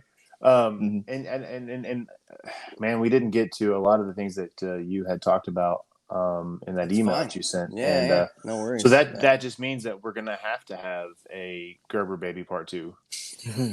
Yeah, gotta do it. Swear to God, I'm gonna throttle you. Hey man, I don't care how big you get. I'm fucking throttle. Come visit me in Arkansas. Okay, first of all, nobody says yes to that ever. I mean, come visit me in Arkansas. That's ding ding ding ding ding. Like, that's you bullshit. have to actually pay me $1 million for me to move there. So yeah, that's on record. Yeah, that is on record. Hey, can we get on record that at least a handful of us are going to go fishing with Peeps on one shot charter? We gonna go hook up with Peeps? I love to do it. We got to get out on the boat. I don't even care if half of us get seasick. Like, we're got to go out on a boat, have a good time with Peeps, drink some beers. I want to spend a weekend there. I already told Wild Bill, plan that shit. He's out doing Wild Bill shit. Yeah. I'm down for it as long as we can plan it. It ain't around a holiday or something like that. I'm all over it. Give me a few months to get my coins together. I mean, let's get your coins together. What kind of craziness is? What are you talking about? He lives in California, so everything's expensive. That's fair. Yeah. And they operate on like what, European exchanges or something? Coins? What are you talking about? More or less. Basically, it's wild out there. it's wild. It's wild out there. It's wild. Yeah, true. That. All right. Well, what do you got, Kevin? I was just gonna say, close this out. No, I don't. That's your job. That next summer though sounds like a good time to do that. To go down to Florida to have Peeps take us out on the water. Yeah. I'm down. I want to bring my son. He'll be 15 in April. I think he'd be a great addition, and I think we should try to do some things and make some fun. I'd love to hear sit at a bar and have him hear some of these stories. Oh, fuck yeah, man! Yeah, be good stuff. Man, we could do a live show. Live show? What can you imagine? Okay, can you imagine though? Can you imagine think about the brand? Always think about the brand. Yeah, can you imagine though? Because the Stampers, they live right there. Fucking that's what I'm thinking. Love. Dude, everybody is in the southeast. Yeah, we're all over here. I don't know what Tennessee, the fuck y'all are doing. Dudes are in Tennessee. Yeah, all up on this. Yeah, literally everybody is down here, where we are, where I am. But it's hot, real America, and stupid. So you can have it. Yeah, I like that. Honestly, I like the Ozarks. That's a cool place. It is beautiful. It is beautiful. It's kind of I think it's not fair to call them the Ozark Mountains when you see actual mountains, but they are so really, really, really beautiful to live in. The Ozark Hills, but they're still steep, and you got it's hard to get up them, so we'll call them mountains. I think that's why they just call it the Ozarks. You know what I mean? Truth. Yeah. All right. Gotcha. Yeah. I definitely want to go down. I'd love to spend some time getting together.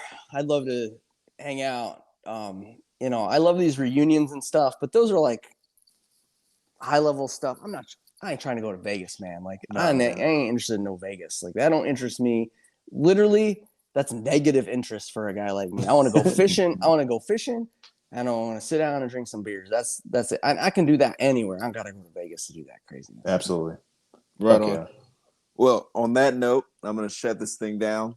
Thank you for coming on the show. Yeah, absolutely. I want to remind everyone to like, listen, subscribe, and share it. Let everyone hear it. And thank you for listening to Before I Forget. Kevin, you got anything? Thank you for listening to Before I Forget. Terry, do you have anything? No. Okay. I could have, whatever. Who cares? Hey, I love you guys. I appreciate it. Love you too, man. Love you too, man. On, and I look forward to future rendezvous. Okay. Take care and be safe. Good Nacht. Night.